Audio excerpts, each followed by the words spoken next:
Last night, Mike Fiers continued his solid run in a green and gold uniform. Fiers got his 5th win with the A's behind some timely hitting and solid defense. In Fiers' 7 starts as an Athletic, the A's have won all 7. You could say it was a solid pickup for the Athletics. Tonight, it's a bullpen game as the A's will try to get another win as this magical 2018 season continues, and a playoff spot is now in sight for Bob Melvin and the boys. A's and Orioles next.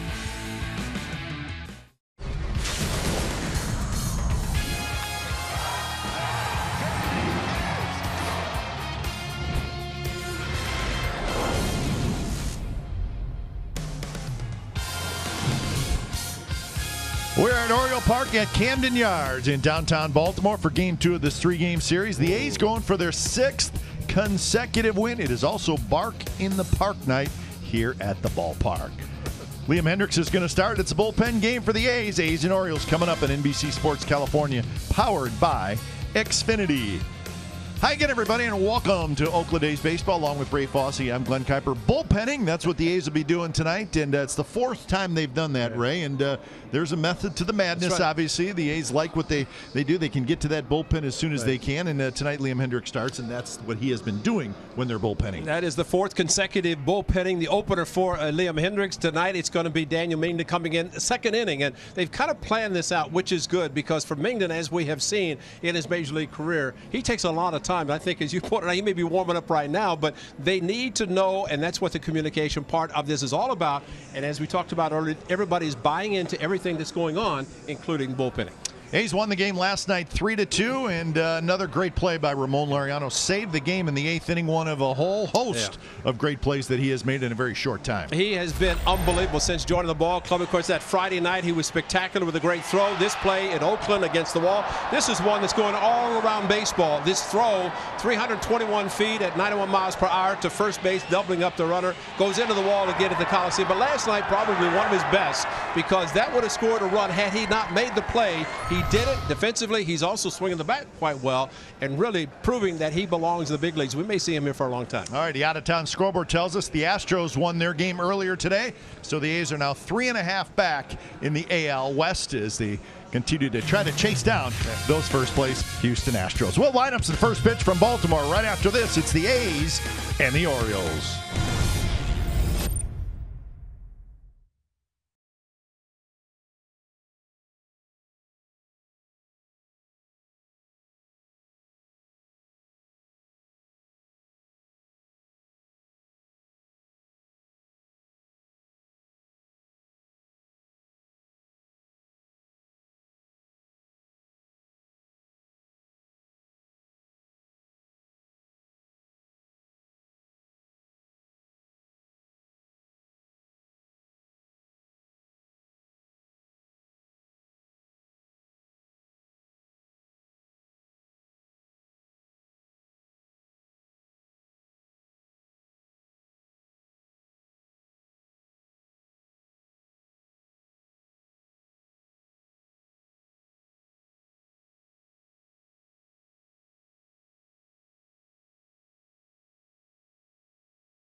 Welcome back to Oriole Park at Camden Yards. Game 2 of this 3-game series is just about set to get underway. Liam Hendricks is going to get the baseball for the Athletics, and he'll pitch probably 1 inning.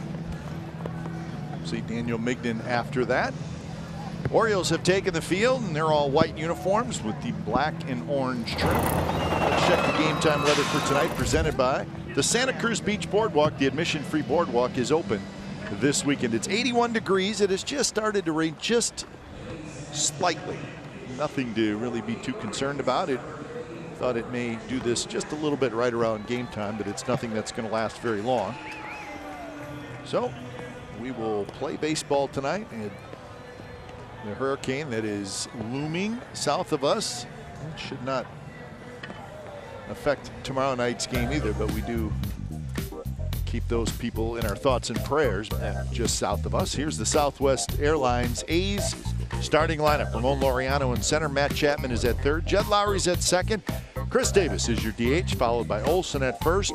A red-hot Stephen Piscotty in right. Marcus Semien at short. Nick Martinez in left tonight. And Jonathan Lucroy is your catcher. And Andrew Kashner's on the mound for the Orioles. The A's have seen him before, of course, with the Texas Rangers. They saw him the early part of the season where A's ended up winning the ball game. He had a no decision in the game, but Andrew Kashner can give up some home runs, and pitching in this park, probably that is the case. A record of 4-14 on the season.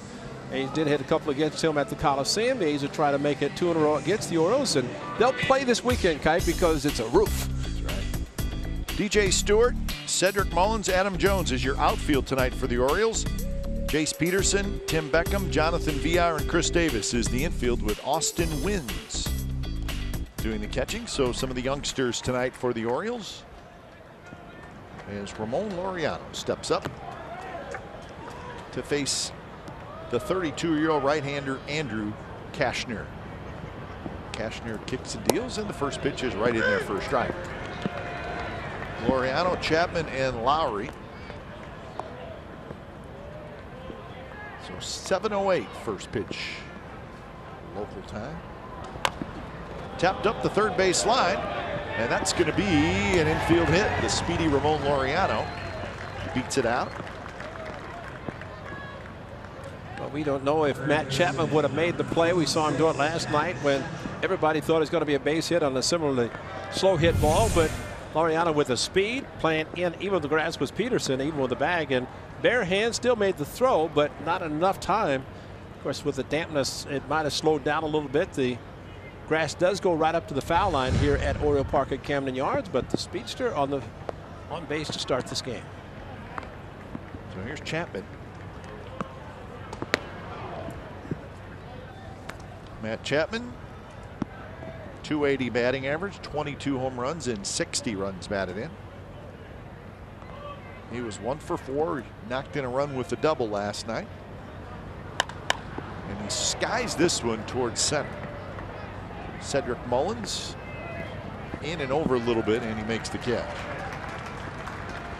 As Matt Williams, the A's third base coach, last night we saw Mullins take the base hit by Piscotty and just threw the ball back in. And I said, how familiar are you with some of these outfielders and their arms? He said, you know, there's so many that come up from the minor leagues, you don't really know what they can do. But he said what Mullins did last night, he said they've seen quite a bit of that where he just gets the ball back in, doesn't make an attempt to throw the plate, which was going to help Matt Williams because he's going to be, well, he's always aggressive with the base runners, but even more so because of the inability of some of the outfielders to make strong throws. So with 1 out, here's Lowry hitting .274, 21 homers, 89 RBIs. Lowry last night 1 for 2. He scored a run. He walked a couple of times, so he was on base 3 times. Close play at first.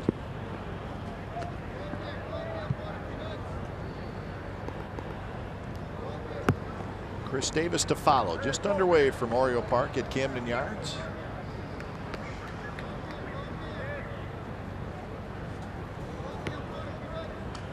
Pop up. That'll reach the seats.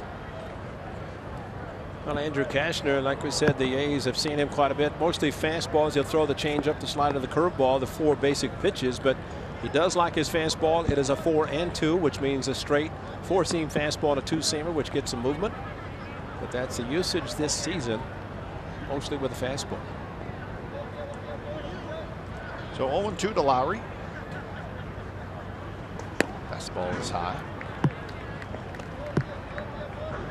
Cashner, in the offseason, signed a 2-year, $16 million deal with the Orioles. He was a free agent. We talked about Alex Cobb last night, so a couple of pitchers were free agents and signed nice contracts.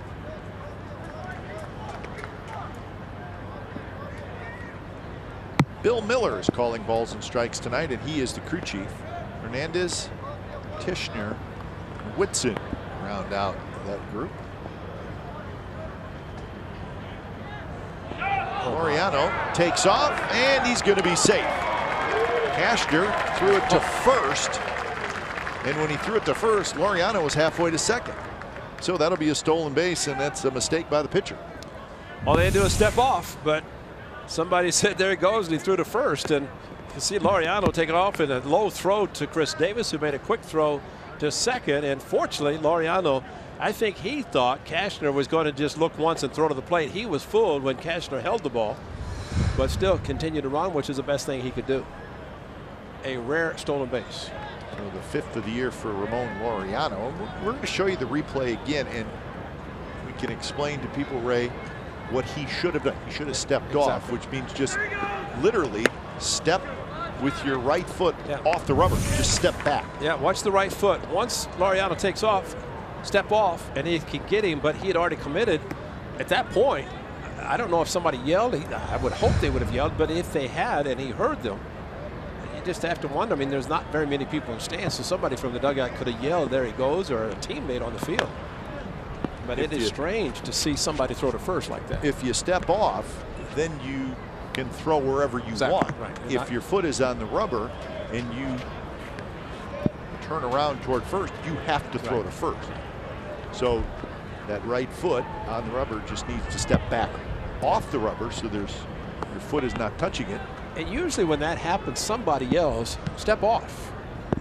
As opposed to he's going. Yeah. I mean, that's just a strange play, but if the A's can take advantage of it. That one is drilled left center field, but Cedric Mullins got a good jump, and he hustled over there and made a nice play.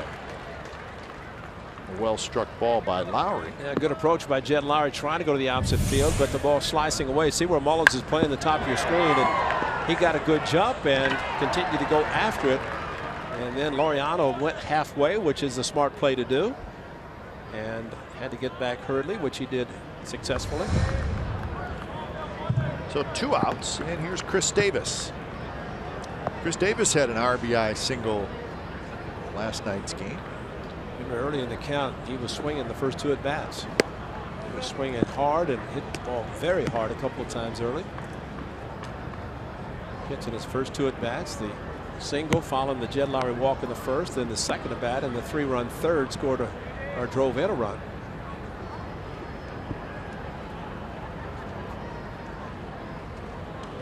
Mighty swing, they fouled it back. Well, this May the 4th at the Coliseum, this happened to be a 3-run home run, and it was gone. Tell it's a Friday night uniform, and Cashner, he's given up a lot this year. That was early in the season, and he has given up a lot throughout the season. But that was a big one for Chris Davis and for Daniel Mingman, who started the game and gave up a home run to Adam Jones in the first.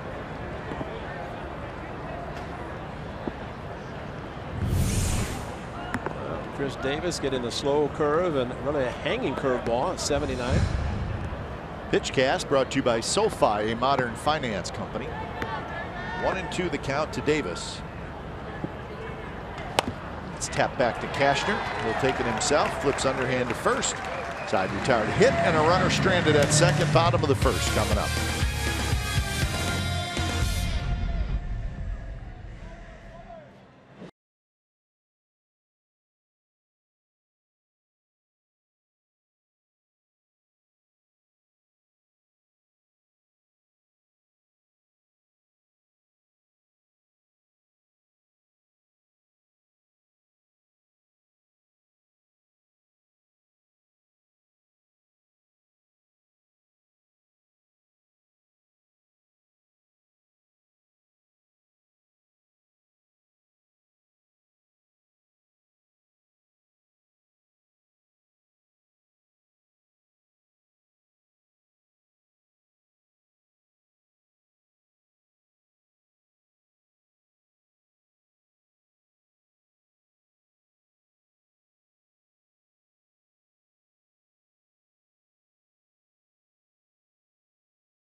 3, 6, 7, 8, 9, 10, 11, 12, 13. Lucky 13. It takes a little longer than usual with the September call-ups. Starting lineup for the Orioles brought to you by Southwest Airlines. Mullins, VR, Mancini, Jones, Davis, Beckham, Stewart, Wins, and Peterson. And it is the opener tonight for the Athletics. That is Liam Hendriks. This is the 4th time that he is starting a game. The last 3, counting tonight, he's going to pitch 1 inning and then exit. It's going to be Daniel Bingden, but not often that you see a pitcher in the 10-game homestand that makes 3 starts and a reliefs 1 game. But that's what he did. And tonight, the 4th start. Bunted. Chapman charges, scoops it up with his glove, throw to first, got him. They keep trying, don't they? So he scooped that one up with his glove. Yeah, but he's so quick. I think that's what makes him unbelievable. But to be able to transfer from his glove, what's the glove, to the hand to throw on the move. But the amazing thing is how hard he throws the ball once he's running as hard as he does. Most guys have to stop, plant, and throw. Not Matt Chapman. He catches and he throws as quickly as anybody as there is. So 1 pitch, 1 out for Liam Hendriks. Here's Jonathan VR.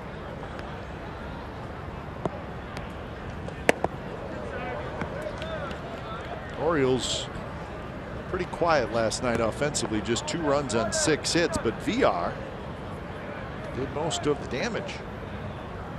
And the best thing for the Athletics was when Mancini swung at the pitch when VR had second base stolen with 2 outs.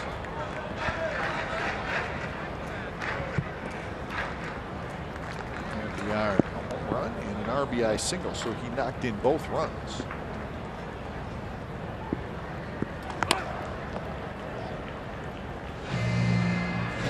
This was a home run given up by Mike Fiers.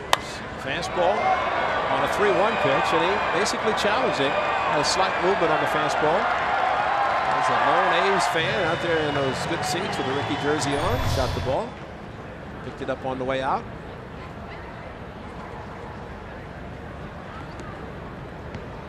Which is high. On deck is Mancini.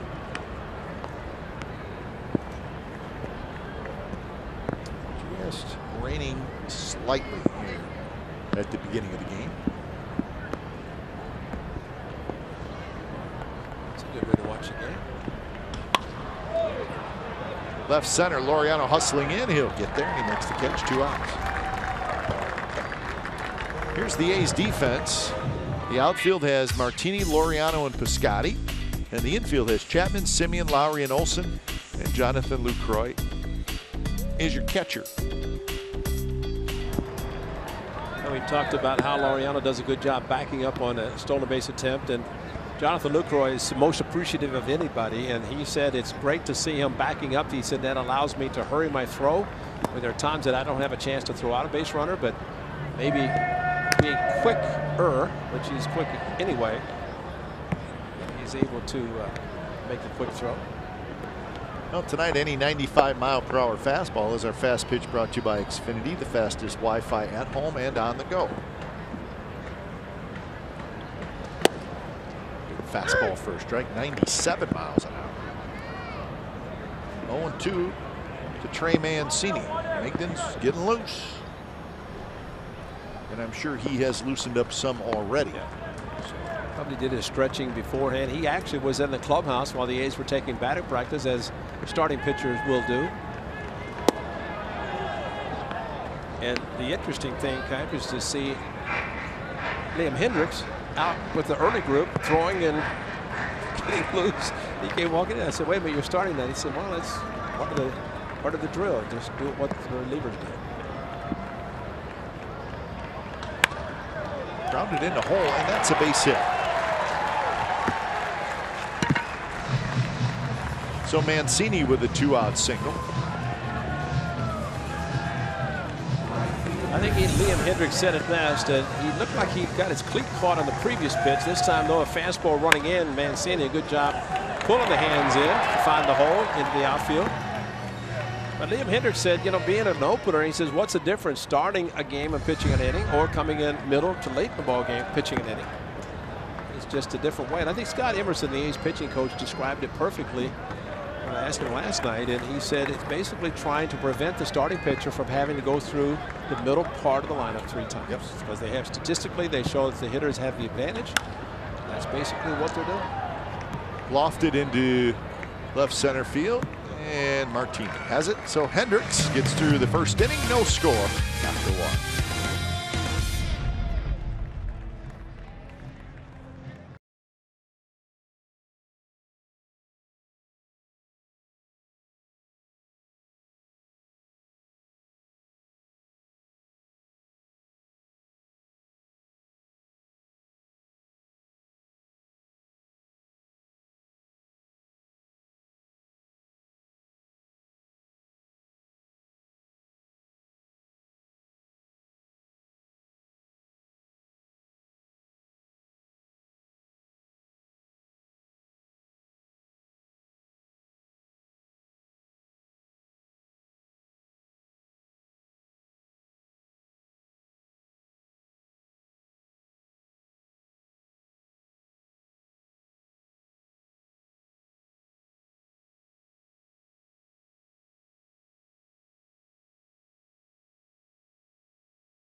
And it really is. For $49.99, watch every out-of-market regular season game, plus get a free subscription to MLB At Bat Premium. Blackout and other restrictions apply. Visit MLB.tv to take advantage of this special offer. And with September and October baseball, great time. It'll be Olson, Piscotty, and Simeon here in the second inning. Foul straight back, and a quick 0-2 to Matt Olson, hitting .239, 25 home runs and 69 RBIs. Olson 0 for 4 last night with 3 strikeouts.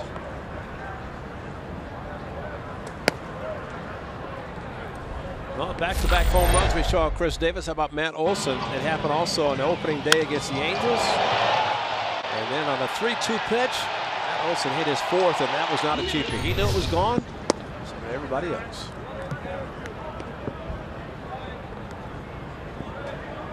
Gamer.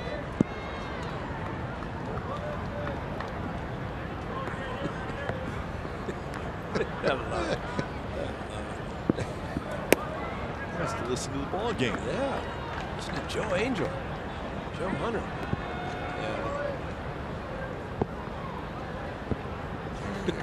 Set. Oh, looks like me trying to get my headset on to do a game. Some days it's tougher than others. DJ Stewart grabs it. And Olson is retired. 1 away here in the second inning.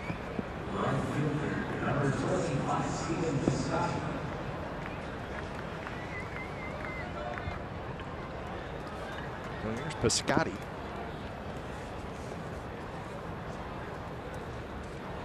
We got a major league debut today, right, for that young man right there, DJ Stewart. Top prospects for the Orioles. He said, we're going to bring you up and let you start when it's really humid. And a little damp, a little wet.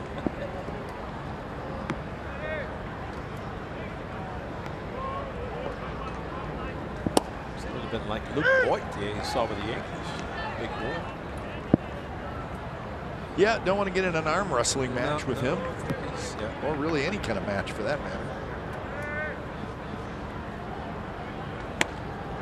2 pitch, swing and a miss. So on 3 pitches, Piscotty is out. Keshner not wasting any time. We talked about his fastball that he likes to throw, and there it is, running inside corner at 91. Good location from the right-hander, especially with the count 0-2. Keshner had a pretty decent year last year with the Texas Rangers. He was 11-11, but his ERA 3.40. He made 28 starts.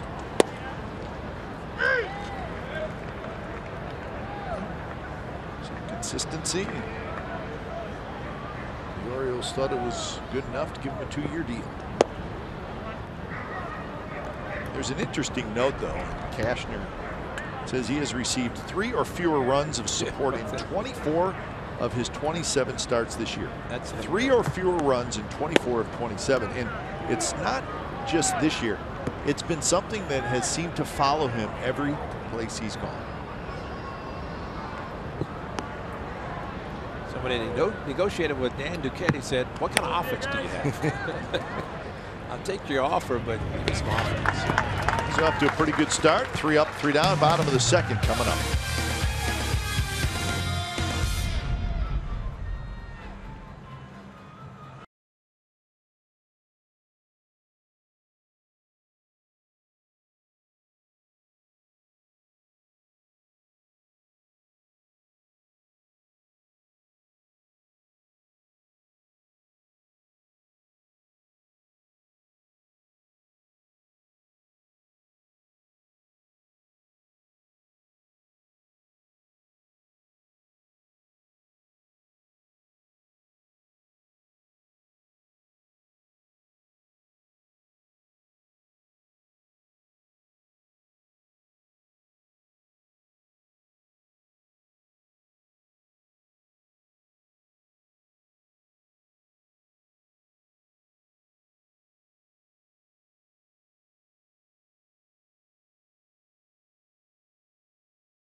Brought to you by Roaring Camp Railroads.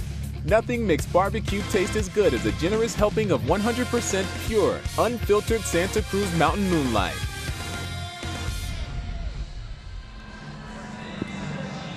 So no score, bottom of the second inning. Hey, when it's time for change, think Speedy Oil Change and Auto Service, your trusted oil change tune-up and spot expert. So here is Daniel Migden, 19th appearance, make it 20th appearance. He's 6-6, 4.26 ERA. So you know the drill by now. The A's hope to get, well, I guess you got to kind of look at your score sheet to see where Migden is. Type in his 3. Of course, the Houston appearance was Anderson got here. He pitched 4 innings. Okay. But then in the first really follower, instead of an opener, he pitched 2 innings. There was a little bit of confusion. Then the next one, 4 innings. So he's the last one, just like tonight, he knew he was coming in now. And that's important for him, especially as a starter, knowing when he's coming to the game so he can prepare. And as we talked, he prepares as much as anybody. But the one thing that has been noticeable in his 3 appearances out of the bullpen, that mustache is down. It's not a starter. Yeah, it's not a starter, so he keeps it down.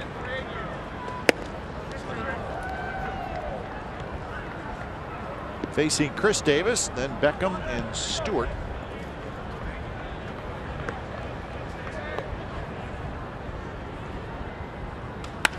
That's a hard hit ball off the chest of Lowry. He picks it up, he throws, not in time.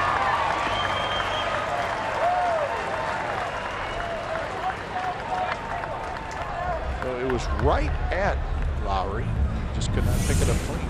Yeah, it's surprising because they had him played perfectly, and he took the hop right at the end, and I guess hit too hard. And the big man can run once he gets started. See, the ball came up and hit Jed in the midsection. Had to hurry to throw, and also a good job of stretching, but it's going to be an E4. Been nice to have the first out, but instead, first base runner in this inning anyway. Here's Beckham. Beckham kind of a half swing. Dribbles foul right at the plate. Beckham did not play last night. The Orioles were expecting a better year from Tim Beckham. Remember, he got traded over here last year, and he really played well. But the numbers down this year, 226.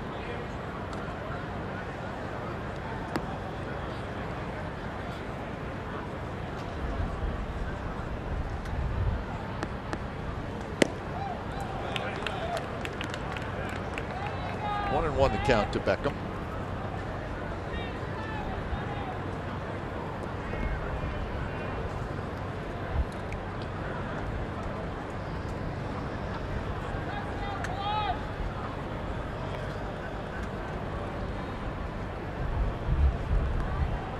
Waving that bat around. Rolls it foul. When Beckham came over to the Orioles in the trade from the Rays, he played in 50 games. He hit .306 with 13 doubles, 2 triples, and 10 home runs. He did all that in 50 games. But has not been able to do it again. I just wonder, sometimes your surrounding cast is a little bit different. That's true. But he did have a pretty good lineup before all the trades were made. When he came over, of course, J.J. Hardy, outstanding shortstop, was one who hung him up. And then Beckham came in, and Machado at third.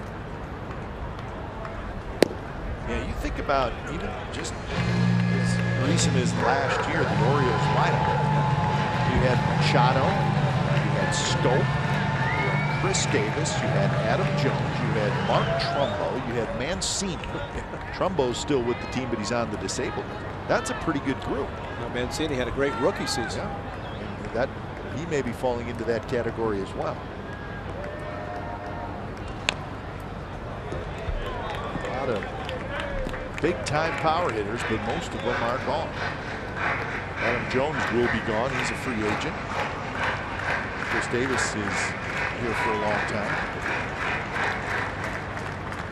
And Buck Showalter talked to Dan Duquette, the general manager, before the game, and he, as well as Buck Showalter, both, as we mentioned last night, in the final year of the contracts. And evidently, nobody knows what's going on. That'll be in the future of this organization.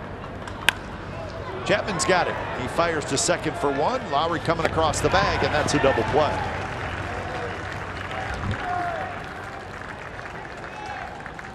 So 5-4-3. The A's turned a double play last night, and they turn a nice clean one tonight. Watch Jed Lowry coming across the bag. He actually moved to his left. The throw he had to catch on the bag and then come across. But that's the perfect throw from Matt Chapman. Look at this, right there. And Jed really wasn't at the bag when it happened. But Matt Chapman gives him a good feed, comes across the bag after touching the bag, and then continues. The very speedy Beckham is a 5-4-3 double play. But the throw from the third baseman, we have seen it pretty consistently from Matt Chapman. That is the key, because it allows the second baseman to catch the ball chest high or above and be able to continue after touching the bag and make the throw to first base.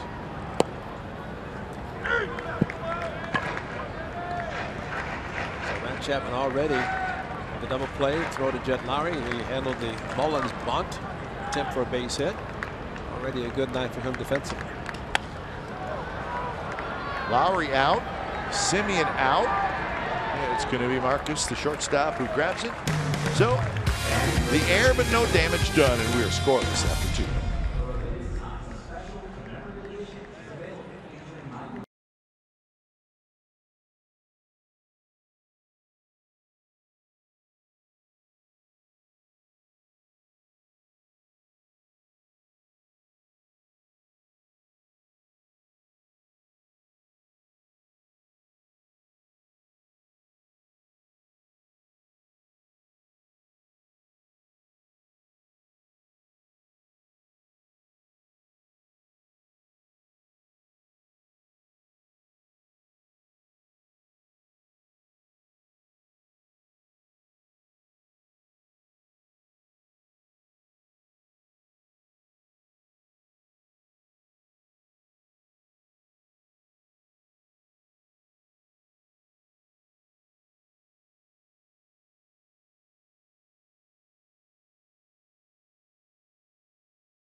No score, top of the third. Check out the guy in the middle. Oakland versus everybody. Is that fit or what? That's great. Don't mess with Oakland. Nick Martini in left field, 265. He's got 13 RBIs. He rips one off field, and that's a base hit. Okay, that right there is one of the reasons that Nick Martini is in the big leagues, and maybe something he learned when he was sent out, because he stopped doing this, taking the fastball, going to the opposite field, on base percentage tremendous. But this is a great approach on a pitch that was maybe not even a strike, but he went the opposite field, and that is his style of play. I mean, that's the way his approach should always be. He's not going to be a big home run hitter, so why try? And he had a couple of balls that didn't go out and kind of changed his approach, but he's back now, and maybe going back to AAA helped him. I wonder, 2.5 weeks left in the season, so it's not a long time, but if you're the manager, the only spot for the A's where maybe he's looking for somebody to get hot is left field. So I wonder if it's got to be something that Bob Melvin's thinking about. Now listen, you got Pinder, you got Canna, you got Martini. See if one of those guys can get hot. Now, is Martini going to start against a left-hander? Probably not. But you face a right-hander, you could play any one of those three guys, and Bob has been doing that. That's a good point. But ultimately, you'd like to see maybe one of the guys get hot. Again, there's only 2.5 weeks left, but you're trying to get yourself to the postseason. You're going to do absolutely everything you can to do that. Pinder in the middle with KD, and of course Moreno, who had the big hit on Sunday to start the 5-run inning against the Rangers. That's a great point, because I think you said it best last night, the audition. That's a great 2-strike hit. Because, I mean, Laureano, he's not going anywhere. But Cape, how about this? Fran Reardon is the AAA manager, but congratulations to him, because he spent 13 years as manager of an independent baseball. 13 seasons. And now in the A's organization, AAA manager Nashville this year, and he's excited, obviously, getting a chance to come up with the big leagues, seeing a lot of the players that he managed. But he is ecstatic, smile on his face. I don't know who's bigger, he or Bo Taylor, the catcher, both of them in the big leagues. But for Fran Reardon, it's been 13 seasons independent baseball. And I was talking to him and mentioned Dave Cabo, who out of college started the California independent baseball. He says, absolutely, I know. But it gave him an opportunity, Fran Reardon, but also for the A's to know the experience that he gained in those years. And now he's in the A's system and took over as a AAA manager this year for the first time. 2-0 now to Ramon Laureano.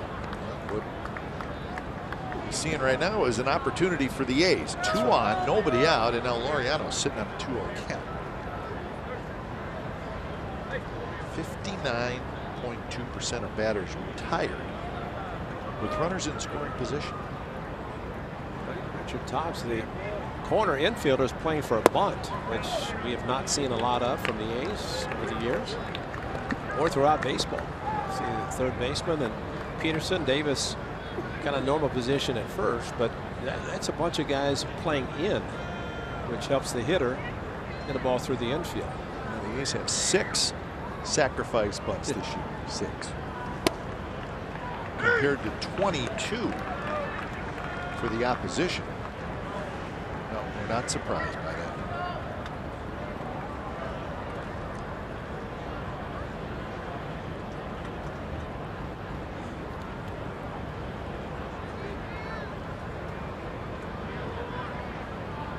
The 3-1 pitch is outside, and he walked it.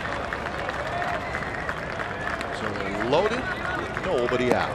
Matt Chapman last night did a great post-game guest as he was talking about this hit to the opposite field, staying back, let the ball travel more, got the breaking ball, and hit the double to right field, and that was huge for the Athletics in their inning in which they scored their 3 runs. against Mike Wright Jr., and Matt Chapman contributed to that. You know, as they're meeting on the mound, Cap, we talk about the lack of sacrifice bunts, but that at bat by Laureano. And we also talked about how few times the hitters chase pitches out of the strike zone. Well, there's a very good example. 3-1, Cashner tried to get him a chase. The breaking ball, he didn't. He walks in, bases loaded. And so with good patience at the plate, you don't necessarily have to sacrifice and give yourself up to put runners in scoring position. You be patient, which he was, draws a walk, and now the A's have the bases loaded. Well, the theory is now becoming, and kind of agree with it, seems like so many good hitters now around baseball. Lineup so deep. Do you want to give away an out? Yeah. Because you really are giving away an out. Sure you are. That one is drilled down the left field line. Stewart over, and it is off the wall. 1 run scores, 2 runs score, and it's a double for Chapman, and the A's lead it 2-0. So Martini and Lucroy come in to score. And that did not sound like, I mean, any kind of a ball hit, well, that's a grand slam. But it just did not sound. It was like a thud off the end of the bat with a breaking ball, and that's why it sounded the way it did. Just almost like I mean, this is how strong young man is, but it almost went out, but it drives in 2 and then puts 2 more in scoring position. But came close to being a grand slam, hit at the base of the 333-foot mark. And Matt Chapman with yet another double, this time driving in 2. So he now has 39 doubles, and he picks up 61st and 62nd RBIs of the year. He's now with 298 doubles. That's second most in the American League. You know, last night the A's didn't hit a home run. They won the game 3-2.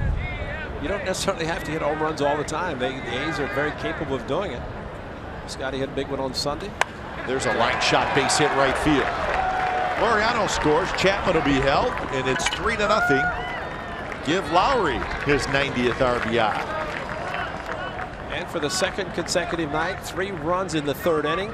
This tonight, at least 3. Chance to drive in more.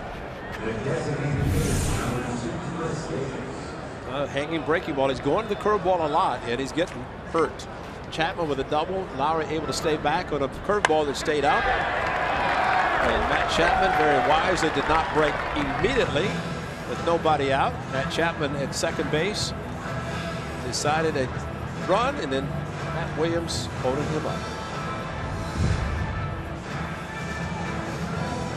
So 4 hits and a walk in the inning, still nobody out. So the A's have a chance to make this a huge inning. You know, Cashner with that 2 and 4 seam fastball, good fastball velocity wise, yet he's going to get hurt in this inning with the curveball.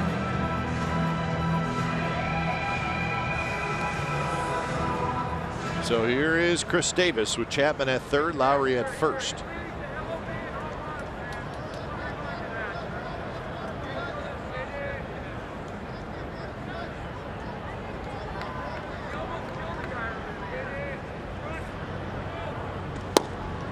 Strike right on the outside corner from Cashner. I've always thought it's hard to get a double play ground ball with a hanging curve. It just doesn't seem it's going to work. Or any sort of a breaking ball, and you know, you get one that's a good breaking pitch, you might get a rollover, but if you hang them, it's impossible. And as I say, Cashner's got a pretty good fastball, but he is staying away from it. Good pitch to Davis, the fastball. Goes off speed again.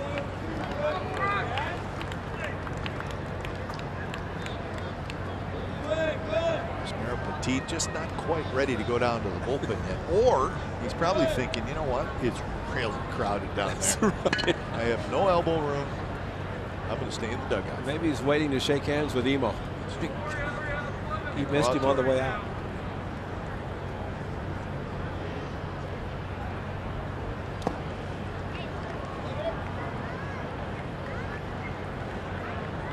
Lowest whiff percentage, meaning swings and misses. So it's always been the thing with Cashner, right? doesn't throw as hard as he used to, but there was a time where he was 95, 96, but never a big strikeout guy.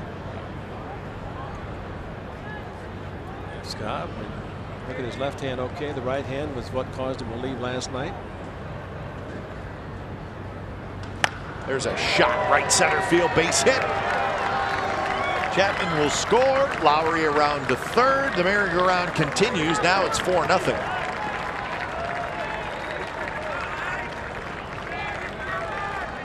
A great two-strike approach for Chris Davis to go to the opposite field, bring in another runner, and another hanging breaking ball. Wow.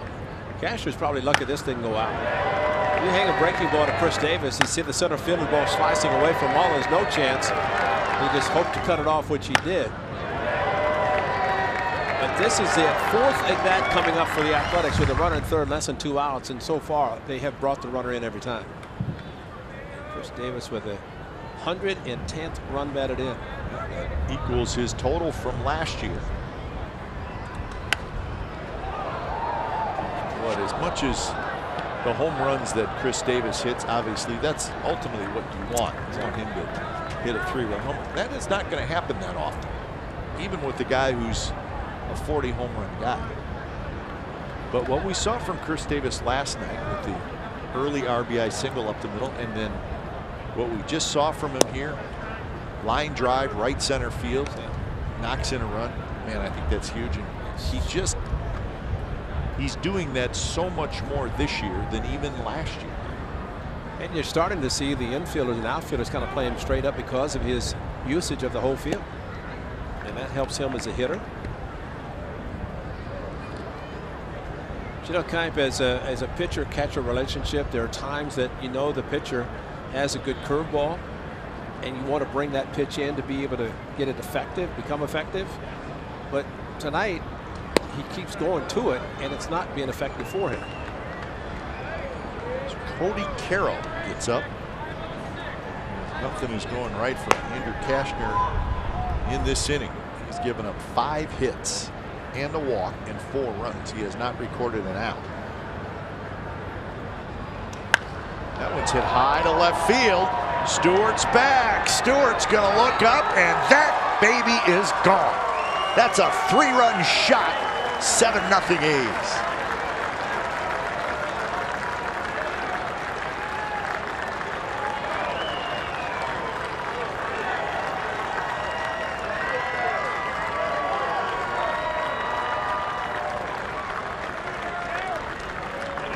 We saw him do it at the Coliseum, following the bunt, hit an opposite field home run to win the game. And as I've always said, the best way to get back into a groove is this. Go opposite field, 92-mile-an-hour fastball, 3-1 fastball. Didn't try to get out front and pull it.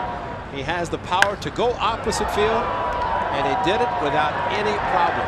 Knew it was gone, traveled very quickly out of the park. And Piscotty smokes one to right center. He's got a hit. It's getting loud in here. Well, again, the biggest thing here is a 3-1 fastball. Just closing up the front side, making sure you don't roll over and hit a ground ball double play. Instead, he gets a 3-run home run. And for Matt Olson, 26 home runs, 72 were driven in his first full season. So Buck Showalter up out of the dugout, and Cashner is going to be done. He gives up 7 hits in the 3rd inning and 7 runs, and that will do it for the Orioles starter, Andrew Cashner. When it's time for change, think Speedy Oil Change and Auto Service. It's your trusted oil change, tune-up, and small experts. Here comes Carroll, the new pitcher for the Orioles.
Powered by AWS. Here it is.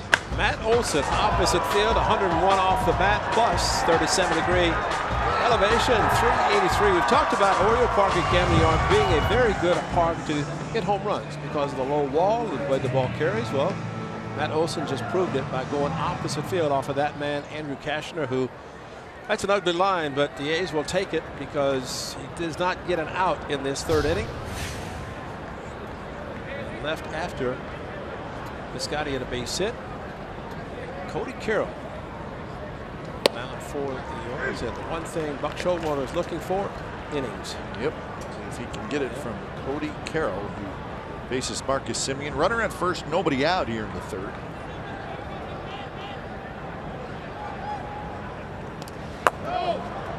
Off the bricks, and that will allow Piscotty to go to second.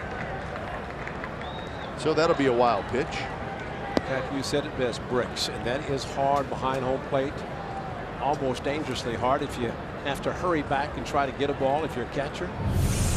But off, see the back, watch this come back, bang, bang, straight back. It's great if there's a runner at third. You really have to be careful if you're going to try to score on a wild pitch. It comes back that hard. Not close. 2-1. Cody Carroll is one of the players that the Orioles got from the Yankees in the Zach Britton trade. Hard throwing young right-hander.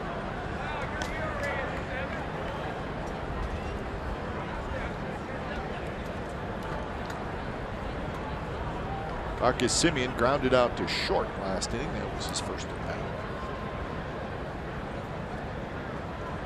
Not close. Now, fans, as we wrap up the celebration of our 50th anniversary season in Oakland, what better way to celebrate than a 50-year musical journey accompanied by our world-class fireworks? That's right, 50th anniversary fireworks. Join us September the 22nd beginning at 6:05 for our game against the Twins, and stay for the Bay's best fireworks. Grab your tickets at athletics.com/fireworks today.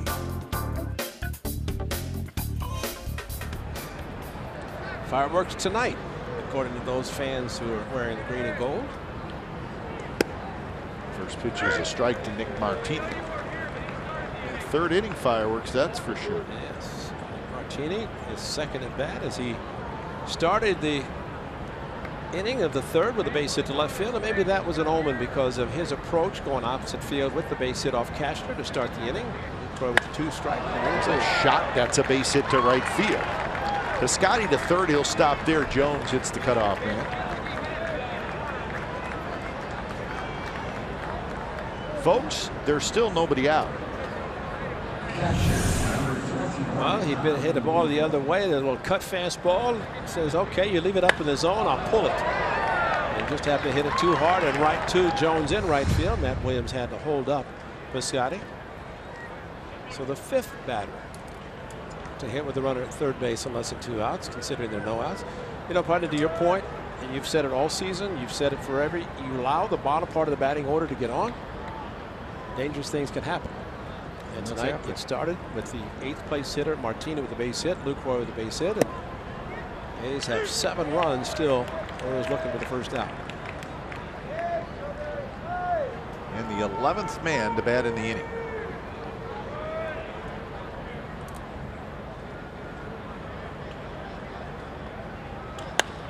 Down the right field line, but it's going to be foul. It's off the sidewall. Piscotty's at third, Semien at second, and Martini at first.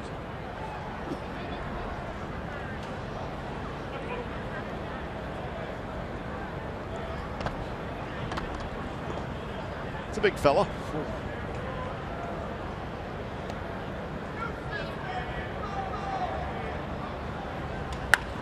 And that's a base hit. 1 run scores. 2 runs are going to score. It's 9-0 here in the third. Lucroy knocks in a pair. He's got 47 RBI. In fact, that is the 2nd consecutive at bat for Jonathan Lucroy to get 2 strikes quickly and go back up the middle. This time driving into 2, but he did it also in the 1st at bat in this same inning. this high fastball and went after it. And tell you, this is something. And Mullins comes up, throws, and just gets the ball back in the infield.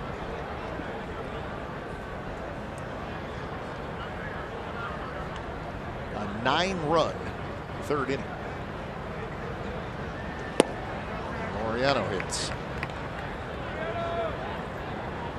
9 runs and 9 hits in this inning. Nobody out.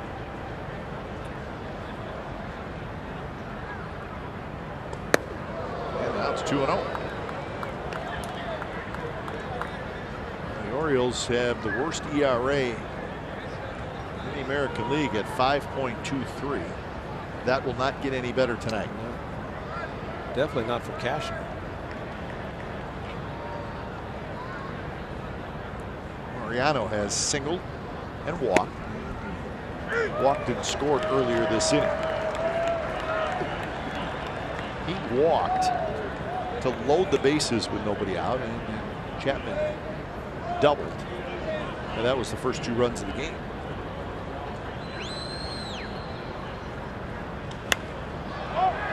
Up on the infield right near the pitcher's mound. And it's going to be Beckham who grabs it, and mock cheer comes up.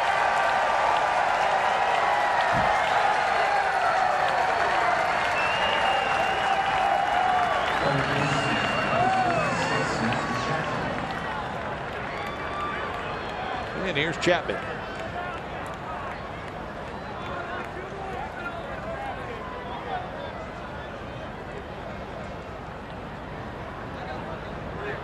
Chapman with that 2-run double in the third now has 62 RBIs. First pitch is a strike. The Matt Chapman hot cold zone since the break. Red is good. And he's had a terrific second half. And if you can hit those blue spots, good luck. Because the blue spots always seem to be the same, right? Down and in, down and away. Untight, low and away. Chapman leads the major leagues in doubles and extra base hits since the break. The major leagues.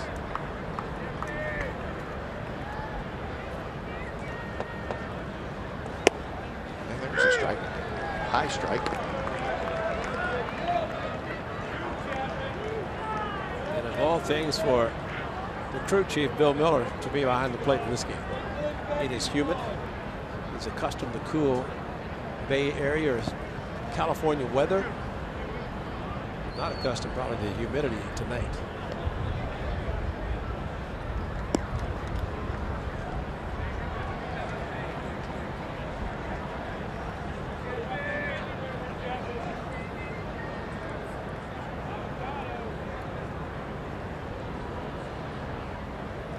Two pitch is way inside, and now it's a full count.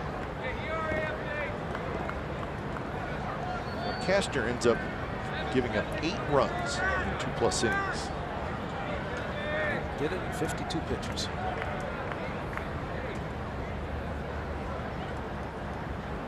Foul back, good swing by Chapman. Got one to hit on the inner half. Okay, but I wonder if Matt Chapman hit a grand slam, that would clear the bases. People say, well, you know, you hit a grand slam, you know, it kind of kills an inning. Who knows? But it doubled, and that was just the beginning. A 9-run barrage. There's a shot, base hit center field. Martini's being waved home. He will score. It's 10-0.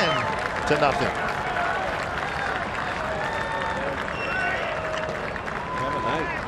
Everybody have a night.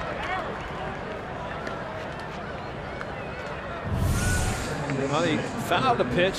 First 3-2. Then his fastball. I mean, the location for this gentleman as well as Cashner, and especially Carroll, he's elevating some pitches, and they have been hit hard. Falling behind, that means you're going to throw the fastball. He did try a cutter, but Martini able to read it perfectly, and Matt Williams sent him.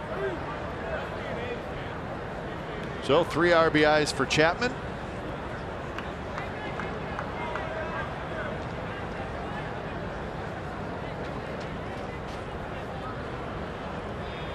They scored all their runs in the third inning last night. Well, they scored 3 last night in the third and made it a close game, 3-2. Nice play by Laureano to keep it at 3-2. Sean Gilmartin, the left-hander, starting to throw for the Orioles.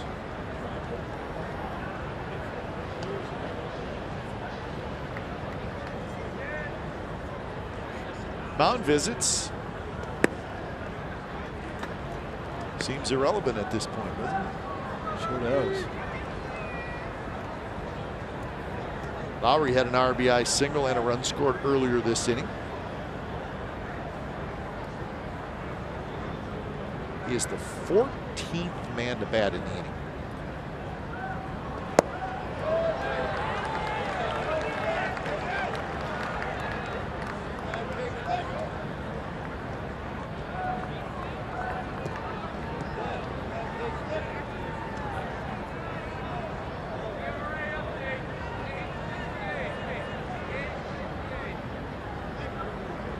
Lowry's RBI in the third, or earlier this inning, I should say, his 90th of the year.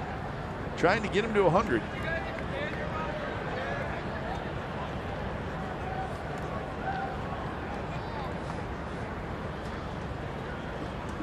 Not close. 2-1.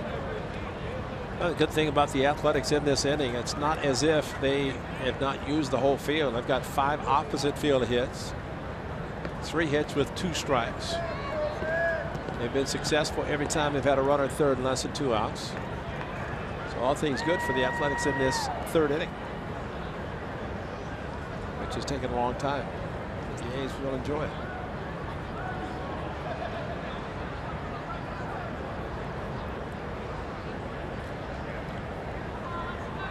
Cody Carroll delivers, and it's rolled up the first baseline, foul.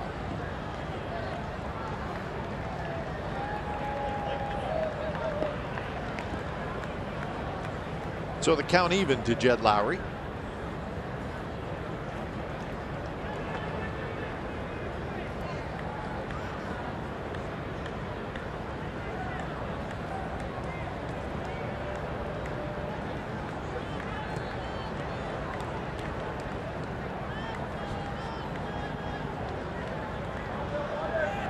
Lucroy and Chapman are your runners.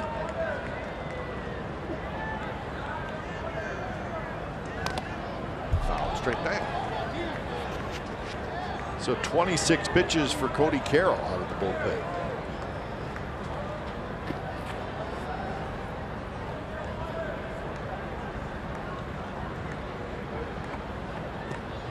That's a bad feeling if you're standing out there and you've been out there for, has to be at least a half an hour. Yeah, the young man in left field is making his major league debut.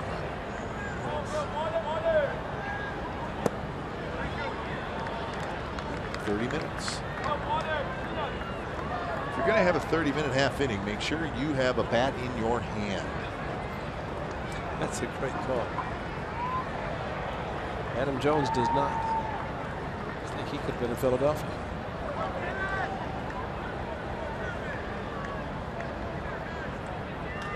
High fly ball, pretty well hit. Room for Stewart, who goes back now, coming in left field, and he grabs it. So that's out number 2 here in the third inning.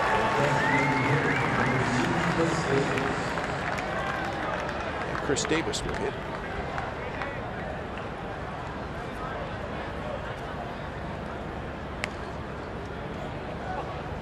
Chris Davis, an RBI single and a run scored. He also bounced back to the pitcher in the first inning.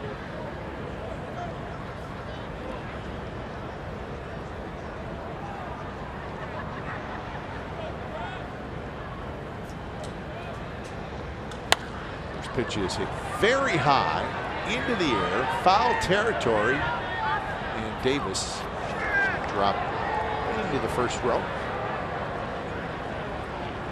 You know, the hard thing to believe is that Andrew Cashner in his first 2 innings allowed 1 hit. Rolling along. That was an infield base hit by Laureano leading off the game. Then he retired the next 6 batters, and then he didn't retire a batter in the third inning. maybe, just maybe, a high fastball to Nick Martini, who hit the ball to left field. Goes after that, a bunch of curveballs from Cashner that he couldn't throw for strikes, or he threw for strikes, but they were hangers.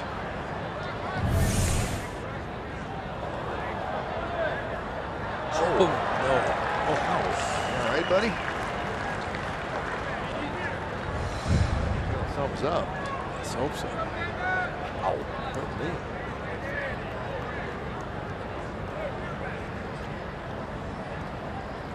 Oh, 2 to Chris Davis.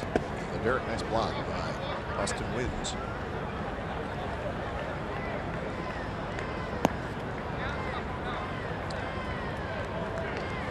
Well, somebody could ask him, how did Cashner throw? He says, I don't know. I didn't catch any of them. And sometimes that does happen. You just put down fingers and everything is hit. You don't receive it. That was a good block by the young catcher. Just continue to do your job. And Chris Davis goes around, and the inning comes to an end. And what an inning for the Athletics. 15 batters come to the plate. 10 of them score. They also had 10 hits. Bottom of the third coming up, 10-0. The A's lead.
That's a 10 spot in the third inning. You do not see that very often. No, you don't. Double-digit runs scored in one inning. Quite a performance by the Athletics. And just kind of going back through it, Ray, and I don't recall a cheap hit. No, they were all loud, right? They were loud, and they were hanging curveballs. They were fastballs from Carroll, but I think from Cashner's standpoint, he just hung too many breaking balls when sometimes your fastball is your best pitch. He didn't use it tonight. But you're right, they were all solidly hit. Usually if a team scores 10 runs on 10 hits in one inning, you may have a dribbler up the line somewhere. Well, the first hit of the game, Laureano's yeah. base hit up the middle, or up the third base line, slowly hit, leadoff batter, base hit, and that's the only one that was of the soft nature. But they were all shots in the third inning. 10 runs and 10 hits. 2-1 the count to Austin Wins, the young catcher. And now 3-1.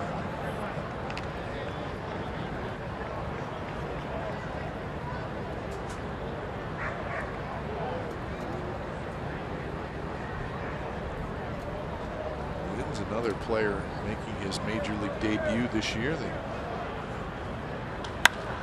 Orioles have used a whole bunch of players this year.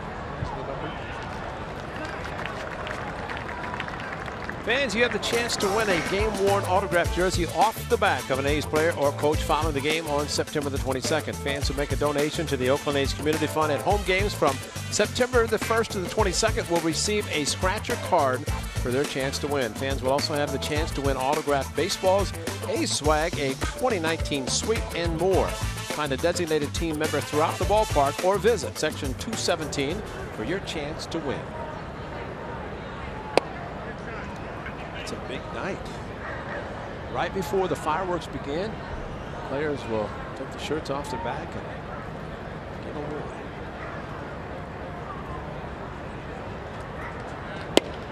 Good pitch, 1-1 the count to Jace Peterson.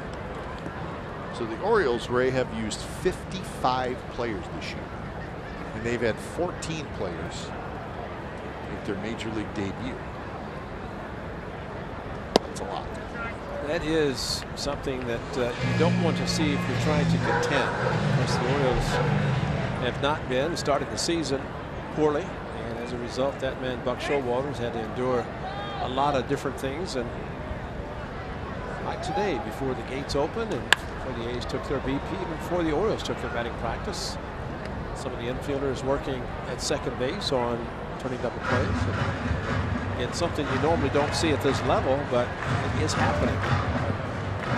Players are either on a fast track, they get here, and instead of enhancing their skills, they're sometimes learning to play the game. 2-2 the count to Jace Peterson, who's getting a start tonight at third base.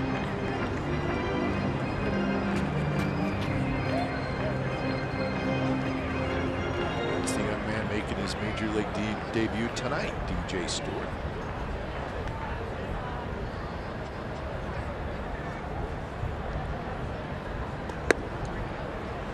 Full count to Peterson. He is the 9th place hitter.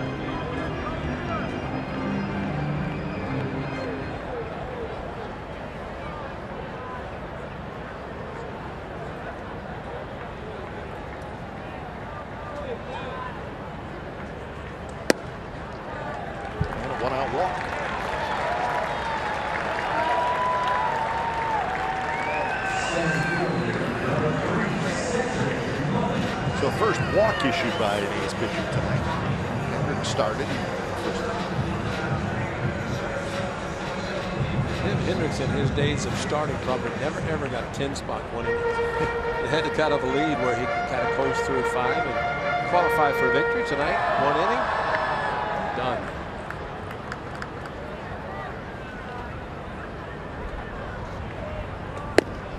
There's a strike to Cedric Mullins. Mullins is a switch hitter. He was 0 for 3 last night with a walk. Struck out a couple of times.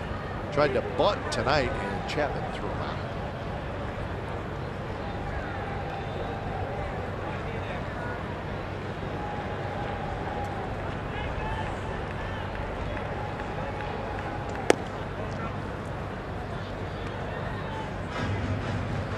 If you remember 2011 when the A's were playing the Orioles here in Baltimore and flew to Chicago, and Bob Melvin took over as the manager of the Athletics in June of 2011.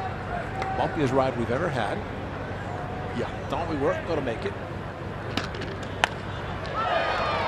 Line shot, but right at Laureano. One of the better things that's happened for the Athletics since 2011. Of course, the postseason in 2012, 13, and 14. But the skipper has been constant, Bob Melvin, since the middle of the summer of 2011. You would never look at him and think he has a 10-0 lead.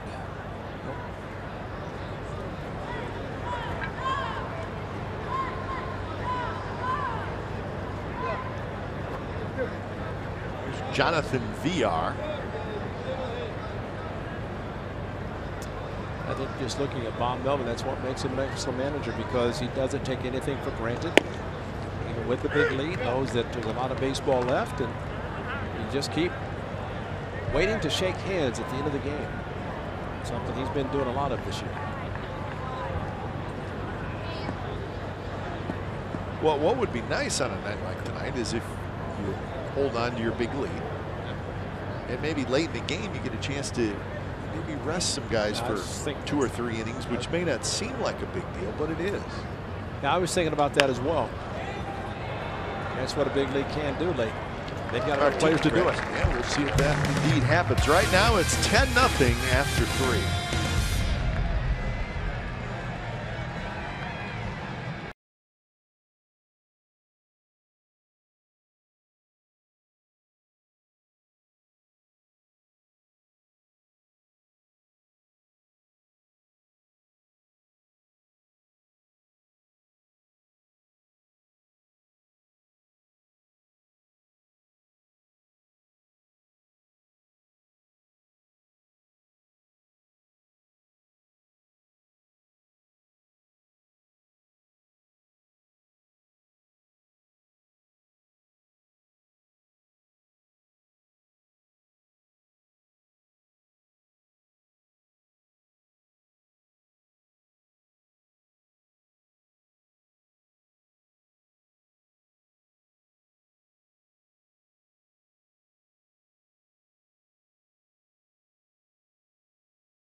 A's Baseball on NBC Sports California is brought to you by the Chrysler Pacifica Hybrid, America's first hybrid minivan. Test drive one today.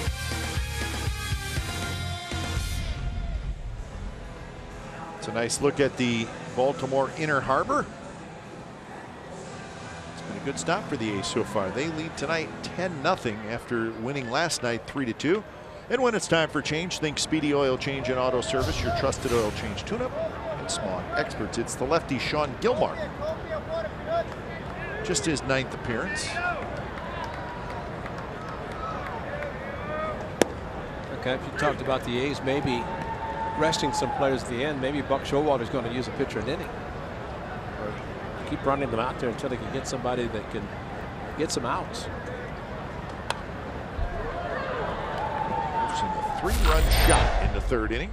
Classic swing. We've seen him do this a few times this year, which makes it a special effort by the first baseman, a very strong young man. Craig Kimball at Fenway Park many months ago.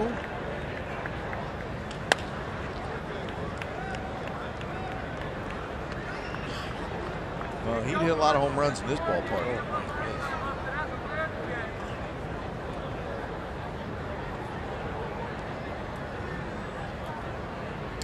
He's got Andrew Cashner twice this year. It's this one hard, and it gets through the shift, and that's a base hit. And nobody went for it. Not one infielder. There were 2 of them. They looked at each other. You take it. No, I got it. And, I mean, at least an effort maybe, but watch. Well, this is the base hit, a 2-strike base hit for Matt Olson. And look where it hit. And watch what the infielders. They both started and kind of stopped. I got it, you take it. And Matt Olson, right where the second baseman would have been playing, turns out to be a base hit. Olson will take it. Absolutely. 12 hits now for the A's. And here's Stephen Piscotty.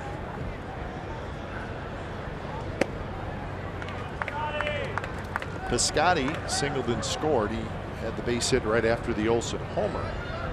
So that extends his hitting streak to 13 games. Hot hitter. He's been hot for a while. It's after striking out on 3 pitches from Cash from his first at bat in the 2nd inning.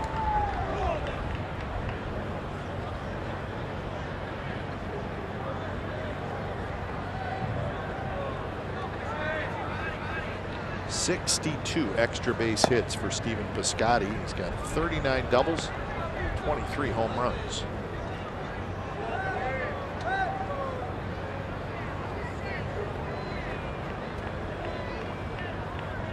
Before you start getting up around 70, that's a pretty good year. 70 extra base hits I'm talking about. Gil Martin, good job pulling the string with a changeup. He's got a good one, used it there. Likes to throw it a lot to the right-handers, as he just did to Piscotty. Piscotty out in front, and that is foul. Not by much.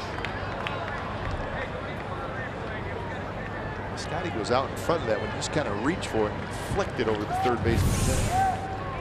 Yeah. Surprised it didn't hit the chalk, but one hit that did not, or one ball that was hit did not result in a base hit. In this case, probably a double. Lots of A's fans down the left field line.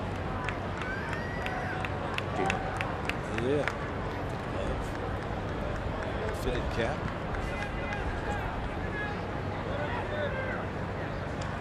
Tap slowly left side. Peterson, the third baseman, he looked at second, and then he goes to first to get the out there.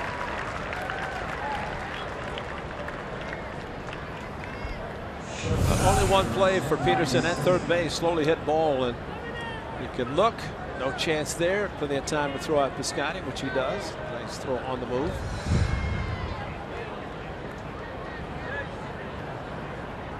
So here's Marcus Semien. The Red Sox won today, or excuse me, the Astros won today.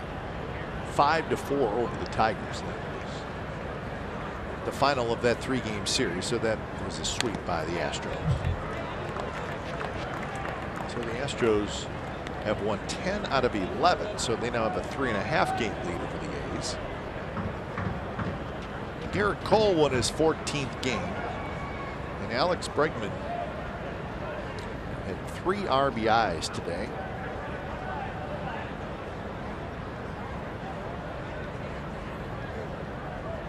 Bregman kid's pretty good. He's got 50 doubles. He's got 30 homers. He's got 100 RBIs. It's a pretty good year. Still have 3 weeks to go. They do have an off day tomorrow. Well, the A's will be playing tomorrow, and then they will host the Diamondbacks over the weekend at Minute Maid Park.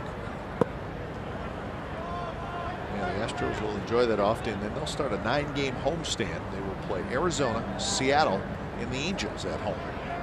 So that is the next week and a half for the Astros.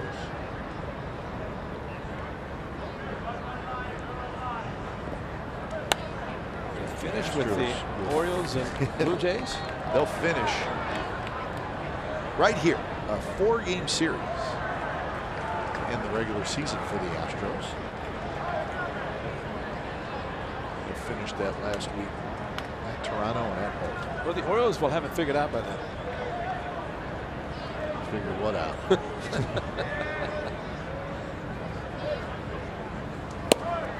2-2 pitch, a swing and a miss. So Semien strikes out for the second. Well, he's got the good changeup. Gil Martin does. The fans post not overpowering, but he spots it perfectly. And that 89 probably seemed like 99 after a good changeup. Very good location for the left-hander.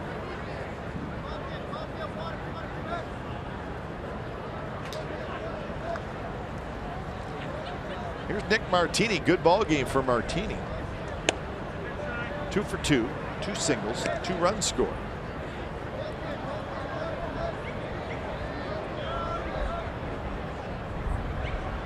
See how he handles the left-handed pitcher Sean Gilmart.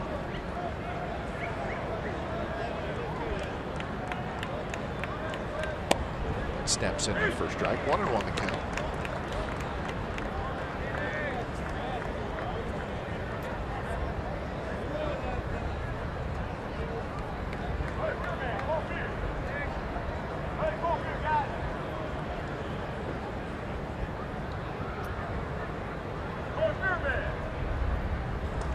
Fastball is high, 89 miles an hour.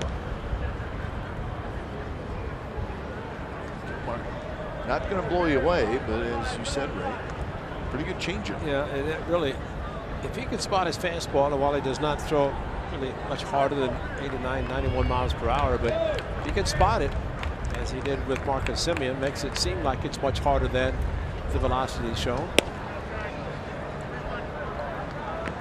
Martini with a good take as always, and it's 3-1. You know, as we've seen with Fernando Rodney, that his success against right-hander or lefties was his changeup, and same with Gil Martin to throw the changeup to the right-handers, as he did to Piscotty before Piscotty grounded out to third.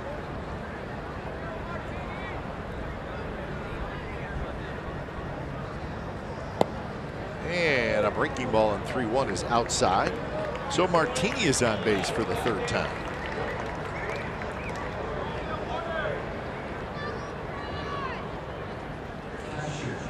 Well, Xfinity X1 customers say, show me the Oakland A's in your X1 voice remote and get live stats on your TV. Change the way you experience TV with Xfinity X1.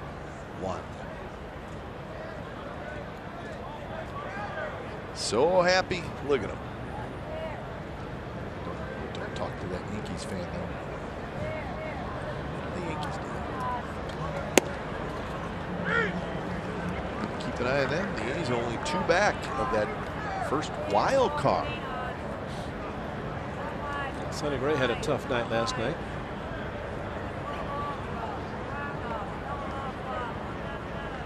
The traveling Trevinos. Traveling Trevinos. And we say that as a compliment. That's right, because they've got some 19 in the house tonight. They had 17 last night, and Trevino said it seemed like they just all met here in Baltimore. They had 17 at lunchtime. That's great. They all had like a homecoming.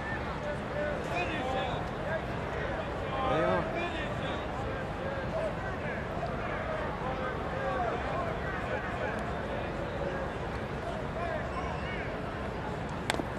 Luke Ray reached for it. Fouled it at the plate. That is great that Lou said that there would be several here tonight that he teaches in the offseason. He actually teaches at a baseball academy in the offseason. He teaches kids from 6, 7 up to 21. And he said several of the students are going to be at the game tonight. So that's good for him. That's very nice. Yep. And he helps the kids, and just a nice young man. Inside. It's 1-2 to Jonathan Lucroy. So said that the one gentleman that's helped him the most as his life has expanded and helped him become a good pitcher. That fastball runs in on Lucroy, pushes him back a little bit, see if the changeup comes now. But he said that gentleman's here tonight, same age as Lou Trevino, but he's really helped him along the way to become a better pitcher. Pop up toward Chris Davis, and this should do it for the A's. They strand a pair. We're going to the bottom of the 4th inning. 10-0. A's lead the Orioles.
you for the final race of the season. The Grand Prix of Sonoma comes your way Sunday at 3:30 on NBC Sports Network.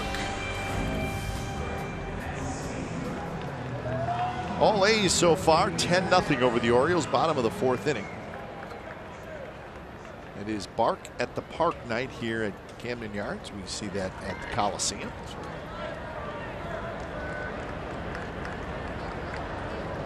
The A's let the dogs walk out on the field. Not on the field. I should take that back. Let them walk on the warning track all the way around. It was fun to watch Clay Wood, the head groundskeeper, on Dog Day at the park. In case a dog gets away from somebody, which has happened before. Just little things that we enjoy at the Coliseum. Make us laugh a little bit. Well, you know, Joe McCarthy's brother-in-law is Jim Heim, the president of Central Garden Pet. He's involved with all of these. So lots of time, Joe, but he just doesn't. Joe never has his brother-in-law come up.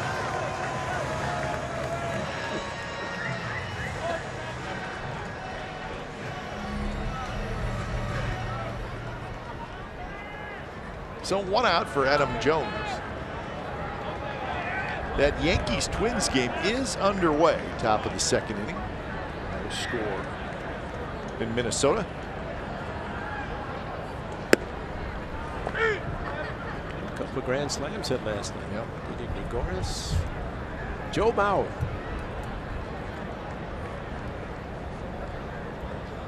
Yankees will be off tomorrow as well. In fact, the Yankees have the same kind of home and road schedule. Long run for Piscotty. He's going to get them.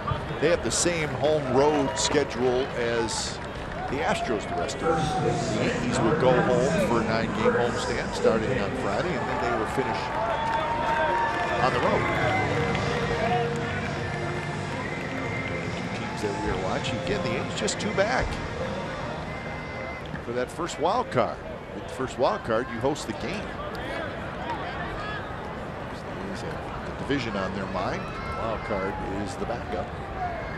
The way the Astros are playing, they may be hard to beat, as they are a pretty confident group of guys right now. The wild card, and the Rays won today, are 8 back. Mariners 8.5.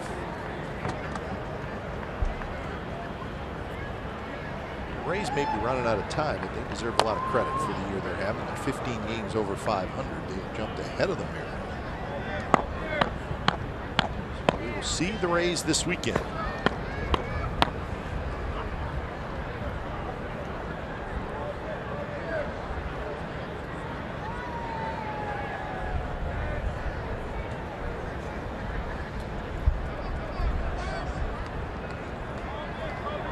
It's a good place to watch a game. You saw those gentlemen hanging out. That is big patio area on top of the right field fence. When he's drilled toward left, Martini gets back there. He's got it. And that's a 3-up, 3-down inning for Daniel. 5th inning coming up.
49ers pre and post game live 1 hour before and after the Niners face the Lions this week on NBC Sports Bay Area Plus.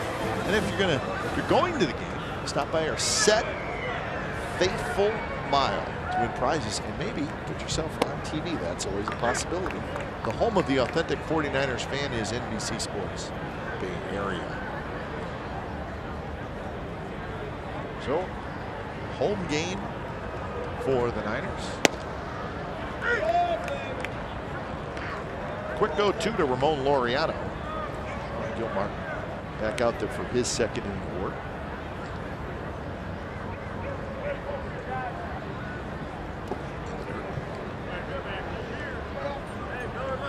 He's looking for their 6th consecutive win. So this hot stretch the Astros have been on, where they won 10 out of 11. The A's have won 7 out of 8, and the Astros just, A's will not allow them to pull away. That one's going to be over the head of it. Adam Jones. Laureano's going to hustle into second, and he's got a sliding double.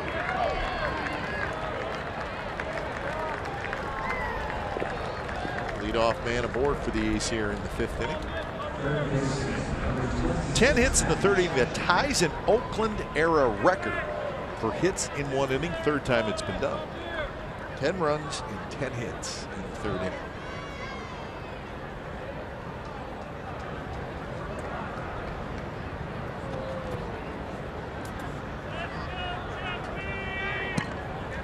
Fran Reardon, the AAA manager, might be thinking, hey, Big League Baseball is pretty nice. It's a good look, Joe. Whew. Game last night, more out in the 3rd inning tonight.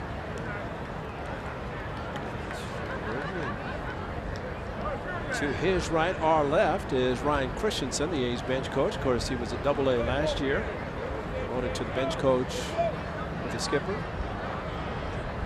It's AAA, I'm sorry. He's AA before and won the championship. Outside, big night for Matt Chapman. A fly ball to center in the 1st. He doubled home 2 in the 3rd and scored. And then later on in the inning, he had an RBI single. So he's 2 for 3 with 3 RBIs. Hits that one hard, and it's just foul.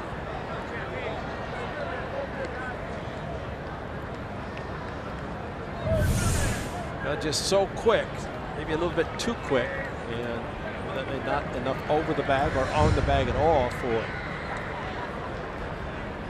base umpire to make the call.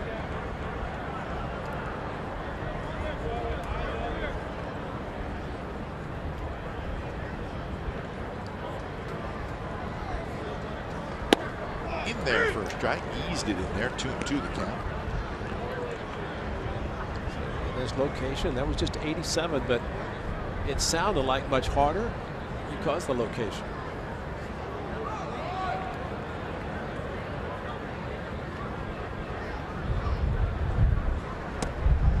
Just missed that one. Maybe came around the plate a little bit, but it was close. May not want to take it again. I don't think so. I do not think so.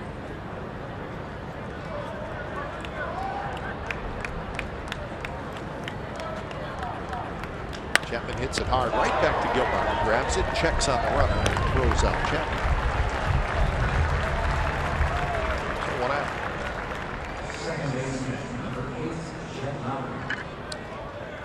Nice play by Gilmartin, as this ball looked like it's headed into center field, but very quickly put the glove up and looked the runner back to second base and a put out at first. So Gilmartin, a very nice play. So Lowry steps up, and he will hit from the right side for the first time. Jed is 1 for 3, RBI single in the 3rd.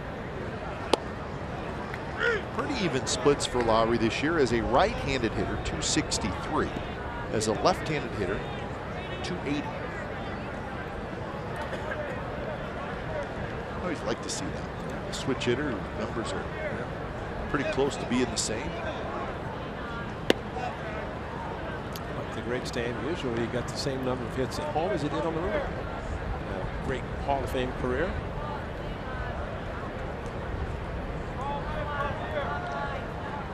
Yeah, you're a switch hitter. It really makes it difficult on the manager because of the splits to determine whether it's going to be a righty or lefty come in and face him. We've seen a number of times, to a particular I could think of, where a lefty's been brought in to turn Jed around to bat right-handed, and he's come through with a big hit. Used to see that happen a lot with Coco Crisp. That's right. Coco Boyce come through right-handed. Great call. You're exactly right.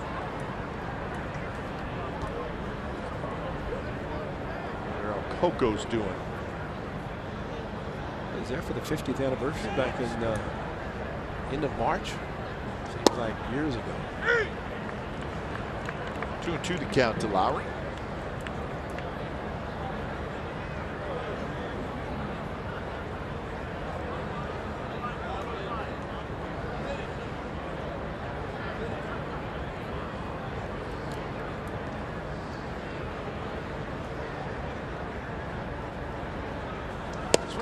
He struck him out on a 78-mile-an-hour pitch. I tell you, that was a great shot. Tommy Hands ahead of Wynn, the catcher.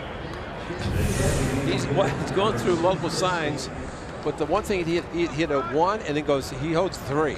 He held it, and then again, I think he's indicating that that's the pitch I want you to throw. Yeah. That's not good. Don't argue with me. It worked. It definitely worked, and Laureano. Those are the type of counts or signals that can be transferred to the hitter. Hit pretty well left center, but it's going to hang up for Stewart. Stewart grabs it. Side retired. A's get a hit, nothing else. Bottom of the 5th coming up.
Is brought to you by TriNet, human resources that know your business.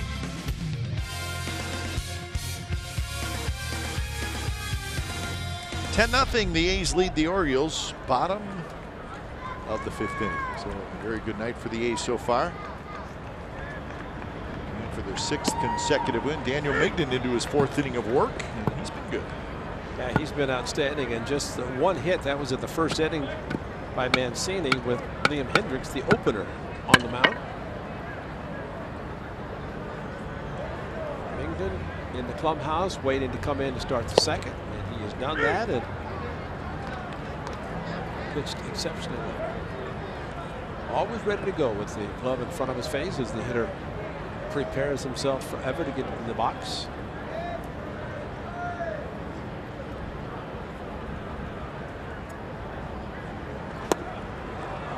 And he makes quick work of Tim Beckham. Oh, Ray, one of your favorite players to play against. Well, maybe not to play against because he probably took some hits away. He took some hits, but he was as good as a vacuum cleaner that you'll ever see at third base. He had a quick release and People will say, how do you compare Matt Chapman? Well, I compare him to Brooks Robinson, but if Brooksy had the arm that Matt Chapman has, I mean, he won 16 Gold Gloves, and Matt Chapman probably, if he plays that long, might match him at third base. What a play by Olson. Migden covering. Terrific play by the big first baseman. He might win a few Gold Gloves himself, Matt Olson. 6-1 double play last night and robbing Stewart of his first major league hit. This ball rocketed down the right field line, but Migden there to handle it, and Stewart robbed of extra bases thanks to a great play by Matt Olson. It looked like he broke a little bit late, but still made a fantastic play. As we always say, Kite, the young players come to the big leagues, the one thing they always say, wow, defense is pretty good. Defense is, yeah, that's a good call. That's a double. Better defense at the big league level. Absolutely. But you know, one thing I remember asking Brooks Robinson, I said, as you get older in baseball, and of course a Hall of Fame career, I said, what do you do? He said, I always cheat on the fastball, because he said the older you get, you never want them to believe, them being front office, that you can't hit a fastball. So he would cheat a little bit more at looking fastball. And there's a great statue out in front, and the Gold Glove, that is classic there. That's great. 16-time Gold Glove third baseman, and I tell you, the best that I've ever seen. Take batting practice and hit a ball to third and said, nice play, Brooksy. In batting practice. And a good inning by Migden. A couple of strikeouts. 10-0 as we go to the sixth.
And the Orioles will wrap up this three-game set here in Baltimore. Brett Anderson and Dylan Bundy will be your pitching matchup. So Brett Anderson back, feeling better.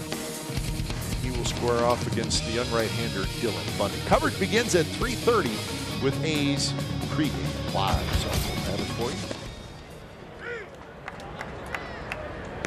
Gil Martin stays out there for his third inning of work. He'll face Olson, Piscotty, and Simeon. Action out in the bullpen. A little bit inside, 1-1 to Matt Olson. Matt Olson's home run in the third inning was home run number 200 on the season for the Athletics.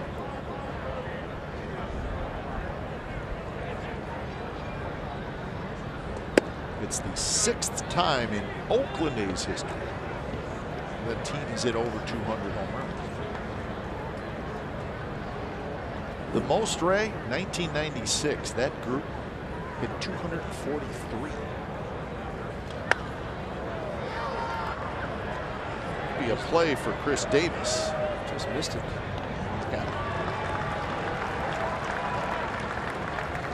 That is out number 1. Changes. Stewart, who was in left field, goes to right field. Adam Jones is out of the game, and Andrioli is now in the game in left field. So Andrioli will hit in Jones's spot. So that thing you were talking about with Brooks Robinson about make sure you're ready for a fastball even later on in your career. So an interesting theory the other day, and I wanted to ask you about it. You know how there's this thought process now with organizations where they want to go younger. When you get to 31 or 32, some organizations are now thinking, you know what, it's done. So what happens when a hitter gets a little bit older? Their bat speed slows down. What is going on with pitchers these days? They're throwing harder, right? Right? Now you see, I mean, every guy that comes out of the bullpen is throwing 95. Right. It's automatic. So you couple that with the fact that guy gets to 31, 32, and the thought has always been he loses a little bat speed. And here comes it. And so now the velocity is going up. So teams are saying, you know what? That's why we're not going to look so hard at signing or keeping players that are 31, 32, or 33 because they're losing a little bat speed. Coupled with everybody's got better velocity. That's a good point. That's a great point. Makes sense if you think about it. And at one time when you hit 30, you're at your peak. I mean, you were really a great player. And now it's not looked like that. Not anymore. They don't look at it. You're right. Doesn't mean you still can't be a great player, but I mean, you probably noticed it when you got a little bit older. The bat speed goes a little bit. That's true. Yeah, you have to cheat a little bit more, and you become more vulnerable to off speed. But then, if you're having to cheat for a fastball that is thrown 4 or 5 miles an hour harder, then right. Do you ever catch up? Probably not. But I know there's some organizations that are saying, you know what? 32, 33-year-olds. Yeah, they better be special. And you know, okay, but I've talked to some people that say the analytics are saying that once you hit a certain age, it's usually mid-30s, that the decline is tremendous. You don't see a lot of players playing in those years and beyond, and so as a result, they don't sign them. So it probably maybe the slow decline starts at 31, 32, 33, and then it becomes very pronounced when the guy gets to 35. A lot of different theories. Simeon's going to have a hit. He's going to make the big turn and stop there. So 2-out single by Marcus Simeon. You know, one of the theories also is do younger players start signing multi-year contracts to get their money? Because if they wait too long, thinking they're going to go free agency. It's Marcus Simeon with a 2-strike hit, another one down the left field line. But I don't know that we have started to see that yet. But there's certainly a whole crop of young star players. I mean, the A's have 2 at their corner. But I think what happens, and too, if you wait to have the big paycheck, say 6-year free agency, at the end of 6 years, how old are you going to be? And are you going to get a big contract as a free agent, or do you sign it earlier to get the maximum that you can and then get more? I mean, Mike Trout's a great example. He broke the bank with his first one. They're going to break it again. So a hit by Simeon. He is stranded. Bottom of the 6th coming up. 10-0 A's lead.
Daniel Migden. Inning number 5 for him. He's only thrown 44 pitches, so he's in a nice little groove. Out of his 7 pitches last inning. Strikeout, actually threw 7 pitches, all strikes.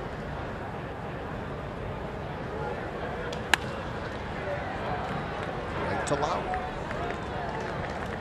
Okay, last time we saw Familia come in and get the save. His first as a member of the Athletics is Daniel Migden, the second to follow.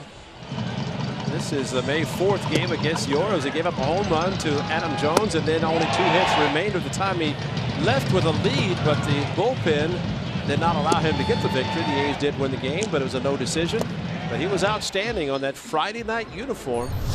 Daniel Migden pitching very well against the Orioles, and he's doing it again tonight as a reliever. Yeah, the mustache should do a split screen of that start on May the 4th and tonight. Different mustache look. Well, he's not allowed to hit. No, he's not.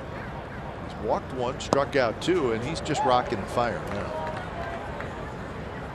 Okay, if you look at, he had Davis flew out, lined out to left field. Ever since Davis 2 innings ago, he's thrown every pitch has been a strike. Oh, man. But it's not like Bartolo Colon with 36, 38, something like that down in Anaheim. 1-2 pitch is hit high and foul down the right field.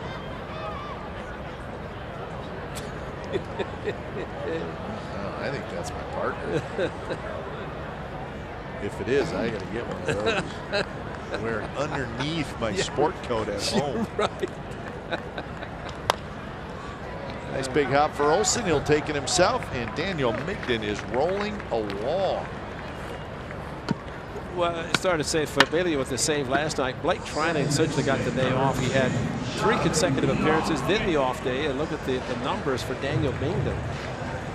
Just, I mean, talk about a 2-to-1, almost a 3-to-1 strike to walk ball ratio. But what Daniel Migden is doing with his big lead and his pitching is saying to the bullpen, all 16 of you just enjoy the night. And he's retired 10 in a row. 2 base runners he's allowed. 1 reached on an error. The other one was a walk. Take it easy, guys. Just enjoying it. Pass it there. Take some extra chairs down the bullpen. At the plate foul by Jonathan VR. You know, the relievers come out early and they go into the outfield and they'll do their stretching, and actually all the pitchers except for the starters pitching. And I know that whenever Trinan and Hatcher was here, Hatcher's a former catcher, and Hatcher could catch it. And now after Hatcher was sent out, and now he's back to catching it. Not too many can catch Blake Trinan's 98-mile-an-hour turbo speed. But even in the throwing in the outfield, as they're just getting loose right now, they're just talking baseball. When Duncan saying, yeah, I'm learning a lot here. To the left of Trinan, Hatcher rotating the oversized ball. Breaking ball rolled foul by VR. But you know, the bullpen, as great as the A's bullpen has been, they need a night like this just to sit back and relax and talk baseball and do nothing. And let Daniel Migden, well, look at his shirt. He needs to change shirts. He's perspiring. Aaron Brooks getting in on the conversation. Double-tiered bullpen with double rows of chairs. It's a must. Foul tip hung on by Luke Croy. 11 in a row retired by Daniel Migden, and we are moving to the 7th.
pitcher for the A's tonight, and he outstanding. Here's a double play. This was after the E4, allowing Davis to reach base, and then all of a sudden, here we go with all the strikes for Daniel Mingda. The great curveball, 5 innings, no hits, no runs, a walk, 3 strikeouts, and minimal number of pitches, and he is finished for the night.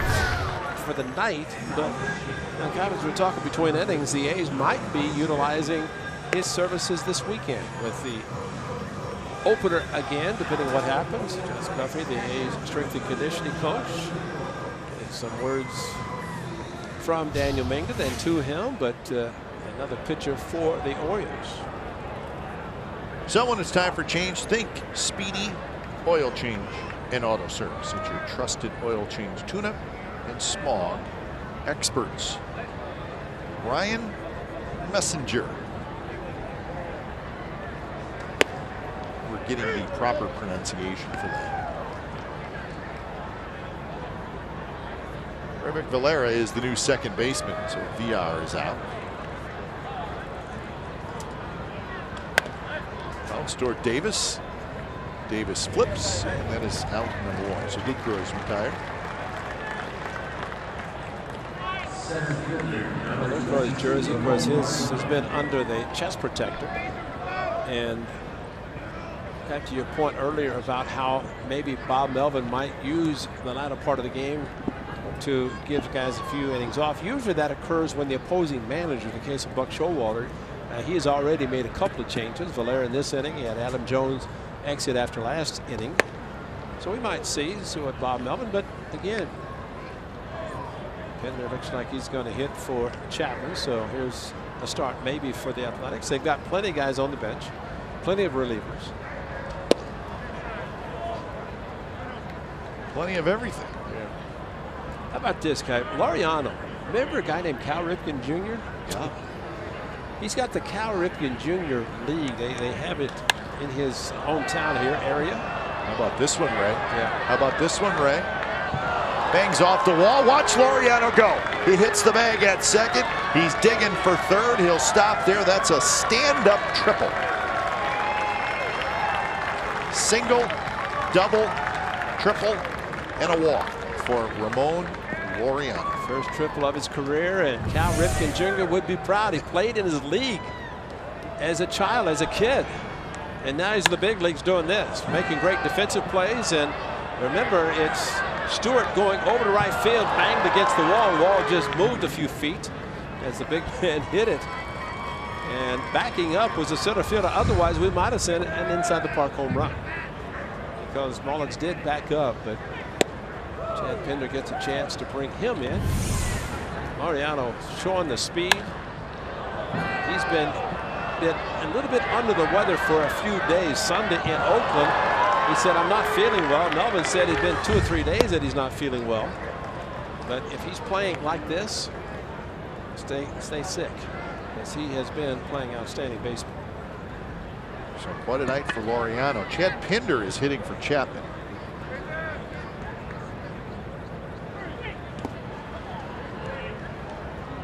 Looks like Matt Chapman's going to get a couple innings off.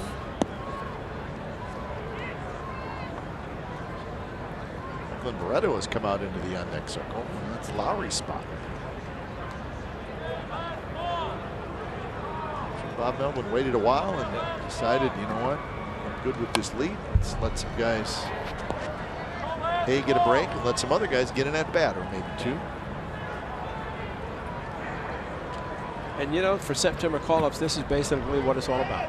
You get a big lead, you're either ahead or you're behind. You get a chance to see some players.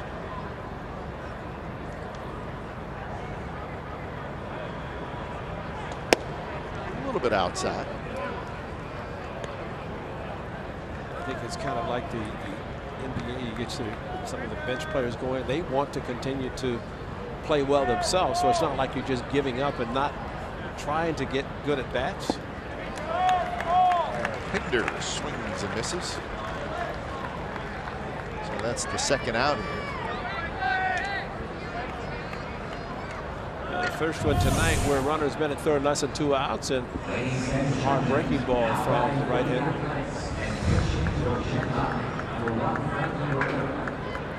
So First strikeout for Ryan Meisinger.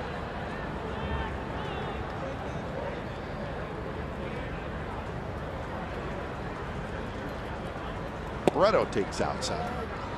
Meisinger is the fourth pitcher of the night. Cashner, Carroll, Gilmartin. Now Meisinger. Gilmartin with 3 good innings. Yes, he did. Settled the game down a little bit. Gave up 3 hits, no runs, a couple of strikeouts.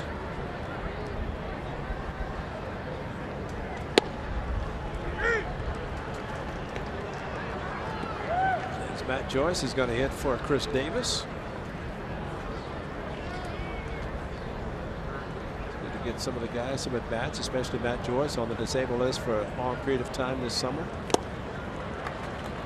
1-2 now to Barreto. Cap is talking to Barreto. Of course, we have heard him say and seen him in spring training where he's done a great job going opposite field and talking to me about, of course, he wanted to say he wanted to be better than actually Miguel Cabrera. And he said, Miguel Cabrera hits a lot to right field. I said, yeah. And he says, I can too. And he did during spring training. And what he did in Oakland on Sunday was that. But that's what he's going back to that he doesn't need. So a couple of strikeouts to end the inning. 7th inning stretch.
Well, how about 3-dog night? Market Park night here at Oriole Park at Camden Yards, and a whole lot of pups in the stands. Do they have to buy their own tickets on those nights? I don't know. Could be a special ticket, maybe. Special ticket. They got them all dressed up and shaking hands with the young kids and singing "Thank God I'm a Country Boy" by what is it, late John Fogerty? No, not John Denver. John Denver, yeah. Late John Denver. Great John Denver. Yeah. But dog night here at Oriole Park at Camden Yards. Market Park. So that's a big one there.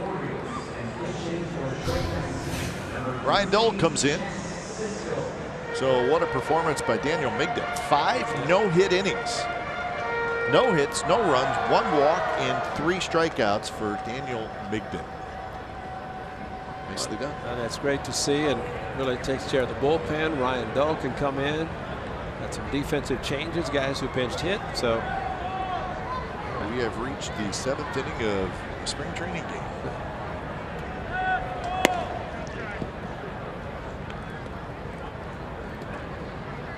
So Barreto stays in the game. He is at second base, and Pinder stays in the game. He is at third.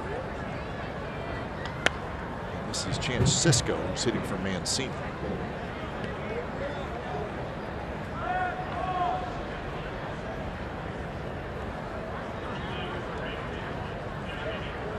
So bottom of the 7th. All A's tonight, 10-0.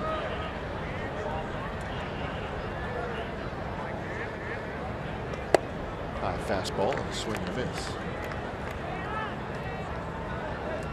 The Yankees and the Twins still scoreless in the top of the 5th inning. The Yankees do not have a hit yet. That's Jake Odorizzi pitching for the Twins, and he's been good early. So we'll keep a close eye on that game, obviously.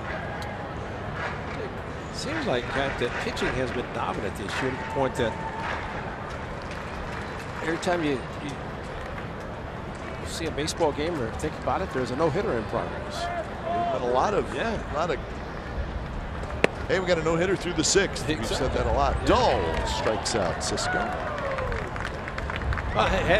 Do you have new or gently used baseball equipment that you'd like to donate for a good cause? Well, the Oakland A's are teaming up with Pitch In for Baseball to host an equipment drive at the Coliseum on September the 22nd. Bring your equipment to C-Gate, D-Gate, or the Bart Plaza entrance and receive 2 free tickets to that night's 6:05 game against the Minnesota Twins. All equipment will go to the Oakland Athletic League.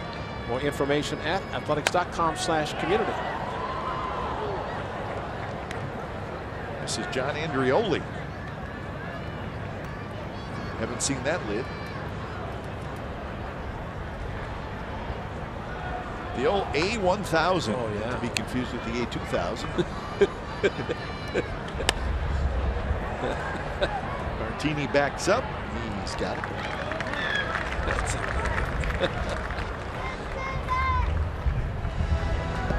And Chris Davis will hit. Padres leading the Mariners 5-3, bottom of the 8th inning in Seattle. Mariners really scuffling. Do you know, partner, the fact of this game, except for the 3rd inning, nothing's happened. I mean, really nothing has happened to either team. Correct. The Orioles have just 1 hit. 2-out single by Mancini in the 1st inning. That's it.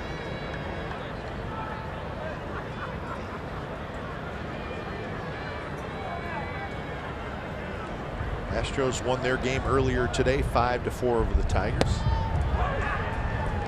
Red Sox actually clinched a postseason berth with their win yesterday. So they are the first team in. No surprise there. Red Sox tonight leading 1-0 in the 8th inning at Fenway over the Blue Jays, and they are looking for their 100th win of the season. They have not had a 100-win season, Ray. Not that it's easy to do, but you have to go all the way back to 1946. Really? Yeah. And they've had some great teams. Yeah. 46.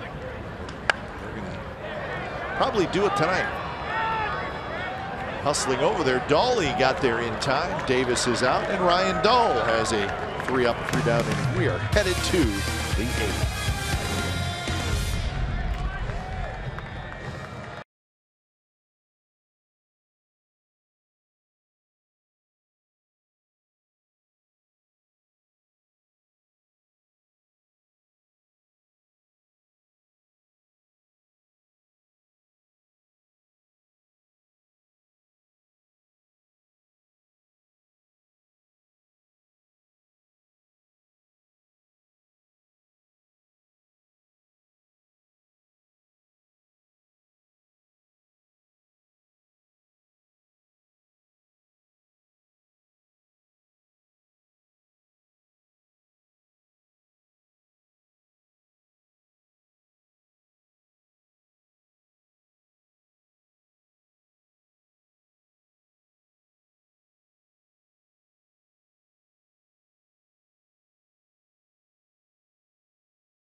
By the Chrysler Pacifica Hybrid, America's first hybrid minivan.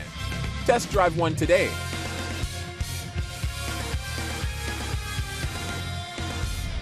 (10-0). The A's lead the Orioles. It is the top of the 8th inning. A's are going to send up a pinch hitter, Matt Joyce. Joyce goes after the first pitch, slices one toward left, but Rioli hustling over there, he makes a nice catch. Mark Cannon for Matt Olson. I can't keep up anymore, right? Losing the scorecard battle. Nelson Fowler for Stephen Piscotty. The on deck circle. I'll help you out. So Canada hit, Fowler will be next.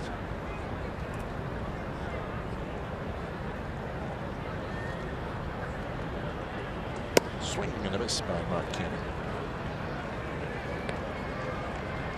And Duncan loosening in the bullpen, so a lot of things going on for the A's. It's September.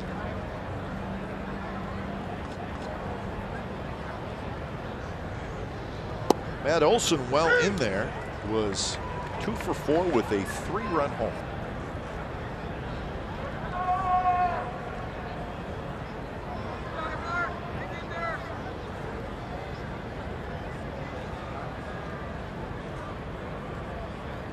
A little bit low. Brewers leading the Cubs 2-0 in the bottom of the 4th inning at Wrigley. That's that huge series in the National League Central. The Cubs won last night. Their lead over Milwaukee is 2.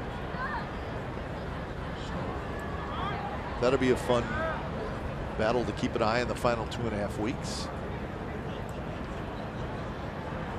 Canna drills one to center. Mullins is there, 2 away. I think it was last night's game, watching a little bit of the Cubs. Stephen Vogt, I think, was on the bench because he's been out for the season. But I think he must be traveling because it looked like Stephen Vogt. And good man, good player for the Athletics for years. And ended up with the Brewers, but had a shoulder issue and missed the season.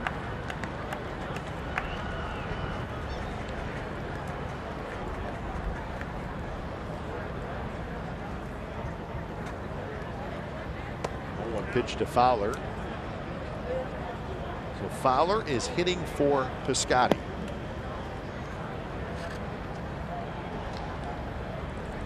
Simeon's in the on deck circle. Thank you.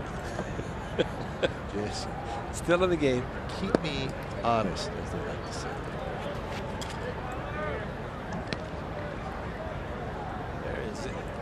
There's the Iron Man.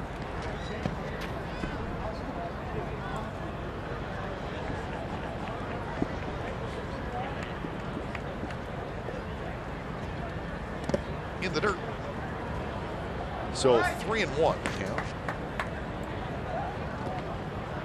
We saw Matt Joyce pinch hitting in this inning for Chris Davis. Joyce had hit 2 home runs against Cashner, yet he did not start tonight. He's been on the disabled list for about 3 months, activated on the 1st of September.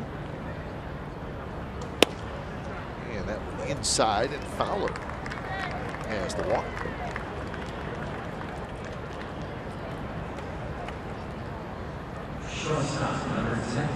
Well, it's a little bit of a tough decision, or not a decision yet, but for the A's with Matt Joyce, because this is a guy who's he's a good bat. He's a good bat off the bench, but he has not played a lot. Yeah. And if you do make it to the postseason, you're going to take your 25 guys that you think are going to help you the most. And maybe Matt Joyce fits into that group. Maybe he doesn't. We don't know. That's not obviously a decision I'd want to have to make, but you'd like to try to get his bat going. Yeah, exactly. Because he's a pretty good hitter, but he's missed a lot of time. He's done a great job pinch hitting, and I'd say if it depends on how many pitchers that are taken for postseason, and the fact that you can change the rosters from series to series. But you know, I just one of those. How many pitchers do you take? Is it do you take more relievers and fewer starters? You're not going to need as many. There's J.B. Mendelkin, the reliever. Looks like he's going to be coming in for the bottom of the 8th inning. Decisions to be made. Of course, the A's, as they say, they want to get there first. Right now on a pretty good track. 2 pitches, a little bit low. I think one of the things that keeps teams involved all the way to the end of the season, home field advantage, especially in postseason. And if you have the better record, the best record, then you're going to have home field advantage. And sometimes that makes a difference, depending who you play. Mullins grabs it, and that will do it for the Athletics. Bottom of the 8th coming up. 10-0 A's.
Oakland Athletics. It may not be reproduced or retransmitted in any form, and the accounts and descriptions of this game may not be disseminated without the express written consent of the Athletics Investment Group, LLC.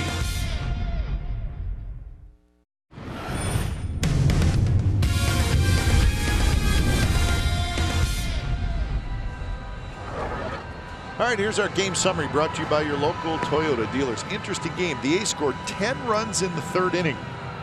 10 runs on 11 hits. They haven't done much since. Obviously, they don't have to. And the Orioles have done nothing. They got just 1 hit, and that was way back in the very 1st inning. Liam Hendricks started. He went 1 inning. Migden came in. He went 5. Dull pitched 1 inning. That was the 7th. And now it's time for J.B. Wendelken. Good ERA in his first 7 appearances this year. 10 strikeouts in 9 2/3 innings.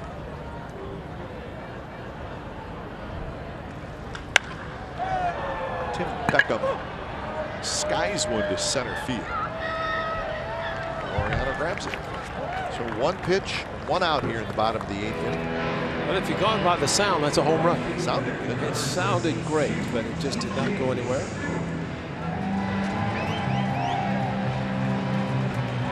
Did not get a hit in the 5th inning, so they're still hitless.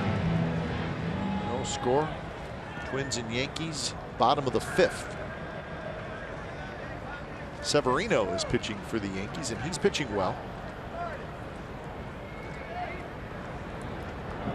Something that he has not been doing lately. The A's knocked him around pretty good.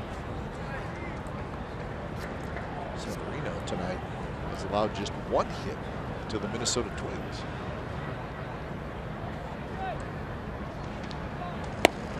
Big swing and a miss by DJ Stewart. Youngster making his major league debut tonight.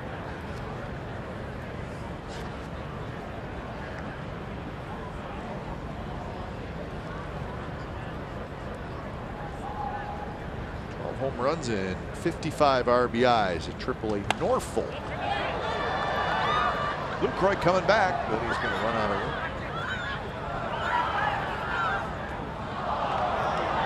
Marcana stays in the game at first base. Dustin Fowler stays in the game in right field. So it's Martini, Laureano, Fowler in the outfield. Pinder, Simeon, Barreto, Canna on the infield. Jonathan Lucroy. Maybe he's been asked to come out of the game, but he refuses.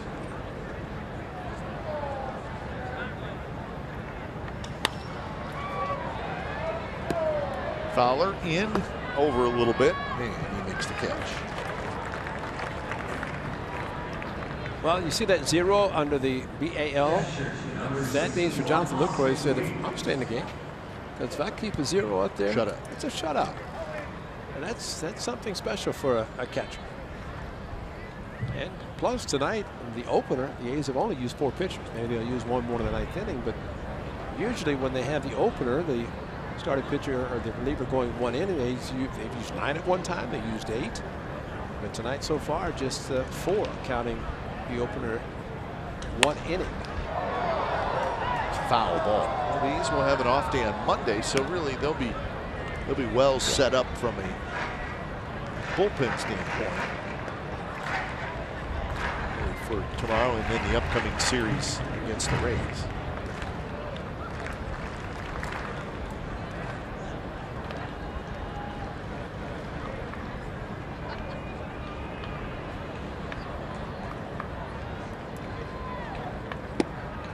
Good breaking ball to Austin Wins, the catcher, who has hit a fly ball to center, and he has struck out.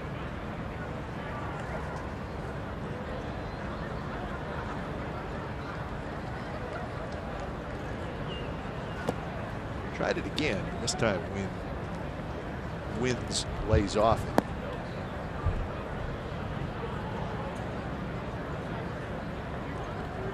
For all those years, you're used to seeing Matt Wieters behind the plate. That's right. Hinder dives, he's got it. He gets up his throw in time. A sensational play by Chad Pinder. That's neat. Get your uniform dirty. Something about that third base spot for the Athletics. Watch this play. The ball's past him. He had to dive to his left and into the outfield.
You know, he did, and this says something about a game that really is 10-0, putting a lot of extra players in, but Chad Pinder getting a chance, playing third, plays different positions, and look where he's positioned now, how far he has to go to dive, and then to get up quickly and make a strong throw to first base. That is an exceptional play considering everything involved in this game at the time.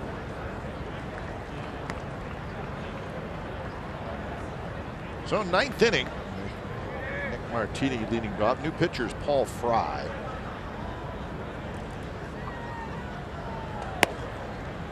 Quick 0-2.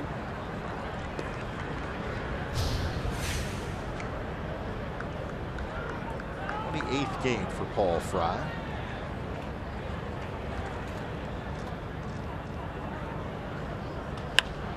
reaches for that one and shoots it foul.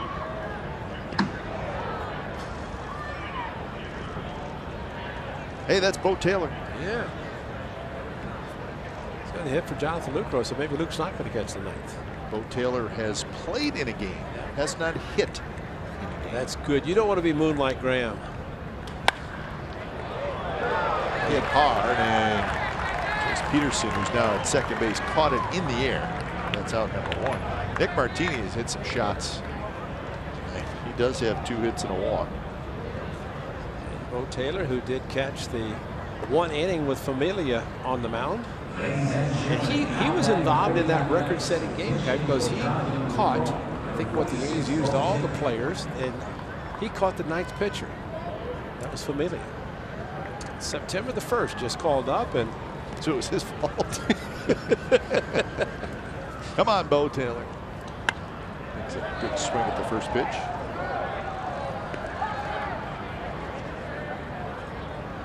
First big league at bat.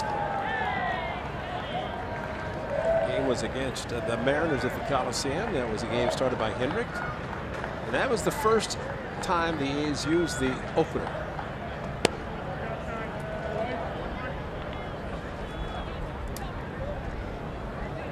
Actually, 2 players for the Athletics this year. Last year it was Dustin Fowler was in the game for the Yankees, did not get an at-bat until this year because of the knee injury. And for Bo Taylor, who's had a smile on his face ever since he joined the club. So it's nice to see him getting an opportunity at the big league level. A lot of years at Double-A Midland. A lot of big league camps. A little slider, and he swings and misses. So that is the first big league at bat for Bo Taylor. Well, it's not often that you'll have a left-hander pinch hit for a right-hander with a left-hander on the mound, but I don't think Bo Taylor. I don't think Bo Taylor mound. He said, "Just give me a chance. I don't care who it is." It's like he'll go back behind the plate and catch the ball on the length. Here's Ramon Laureano, who has a chance for the cycle. He'd have to pump one out of here. Single, double, triple, walk. He's also popped a short. So 3 for 4.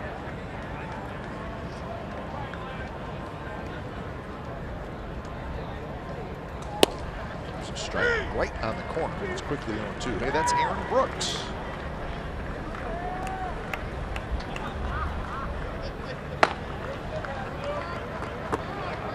We remember Aaron Brooks from a couple of years ago.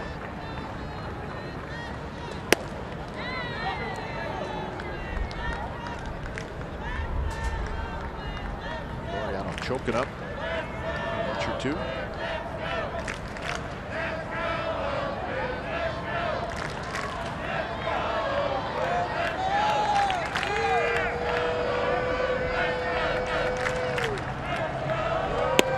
Strike 3 called, and that will do it for the A's. They go quietly in the top of the 9th. A's 3 outs away from a win.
Designed for the grind that comes through every time. See your local Toyota dealer today. Toyota, let's go places. By Southwest Airlines. Low fares, no hidden fees. That's transparency. And by Xfinity. X1 will change the way you experience TV.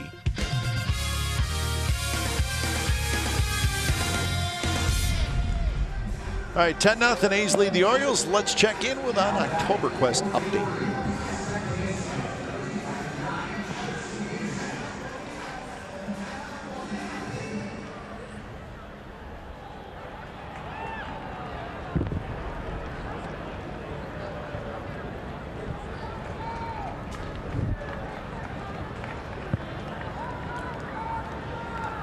All right, so the outcome of that game while we're on the air, but we'll certainly keep an eye on it after the game. A's win, a Yankees loss. They could close the gap to just one game. Here's Aaron Brooks.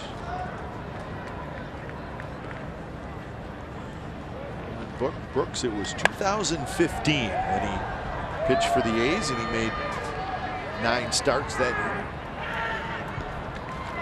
3 and 4. A late sign by the Athletics brought him back. They'd been with Kansas City, or he came from Kansas City, but actually that's where the A's and Brooks kind of met up. But yeah, that's right. He was part of the Zollers trip. Exactly. Yeah. Sean Manai. So 1 away. Mullins, who's 0 for 3. Pitch drops in there for a strike.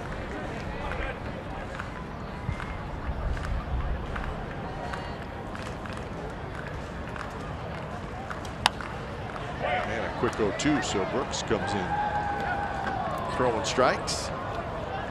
And working quickly as he normally does.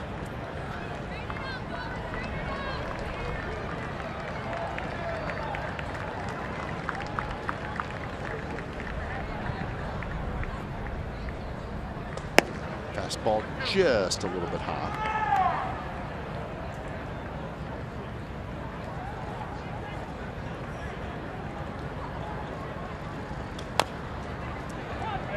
Worked quickly. So Bo Taylor is the catcher after pinch hitting.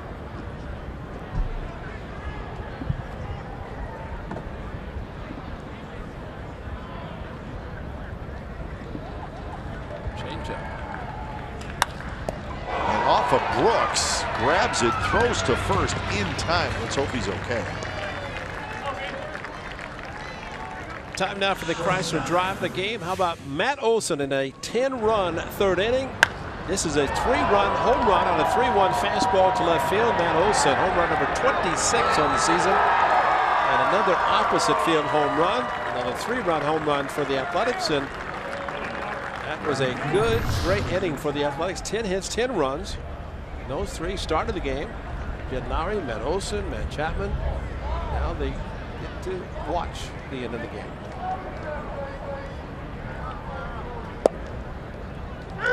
You know what? Drops in for a strike. Nice guy to see those guys sitting on the bench. Yeah, you know? I thought the same. You know, just game is over. They could be at the clubhouse where it's nice and cool, and getting some food. No, they're staying right there to cheer the teammates. And I think that's exceptional. Like to see that. That's leadership right there at its best, Kite. Just didn't have to ask about that. Just do it. Just stay there.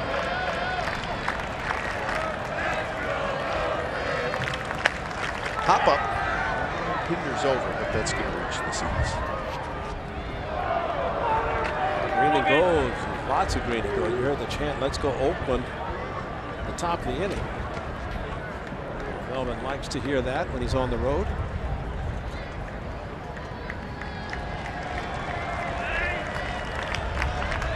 Oh-2 pitch. Strike 3 called.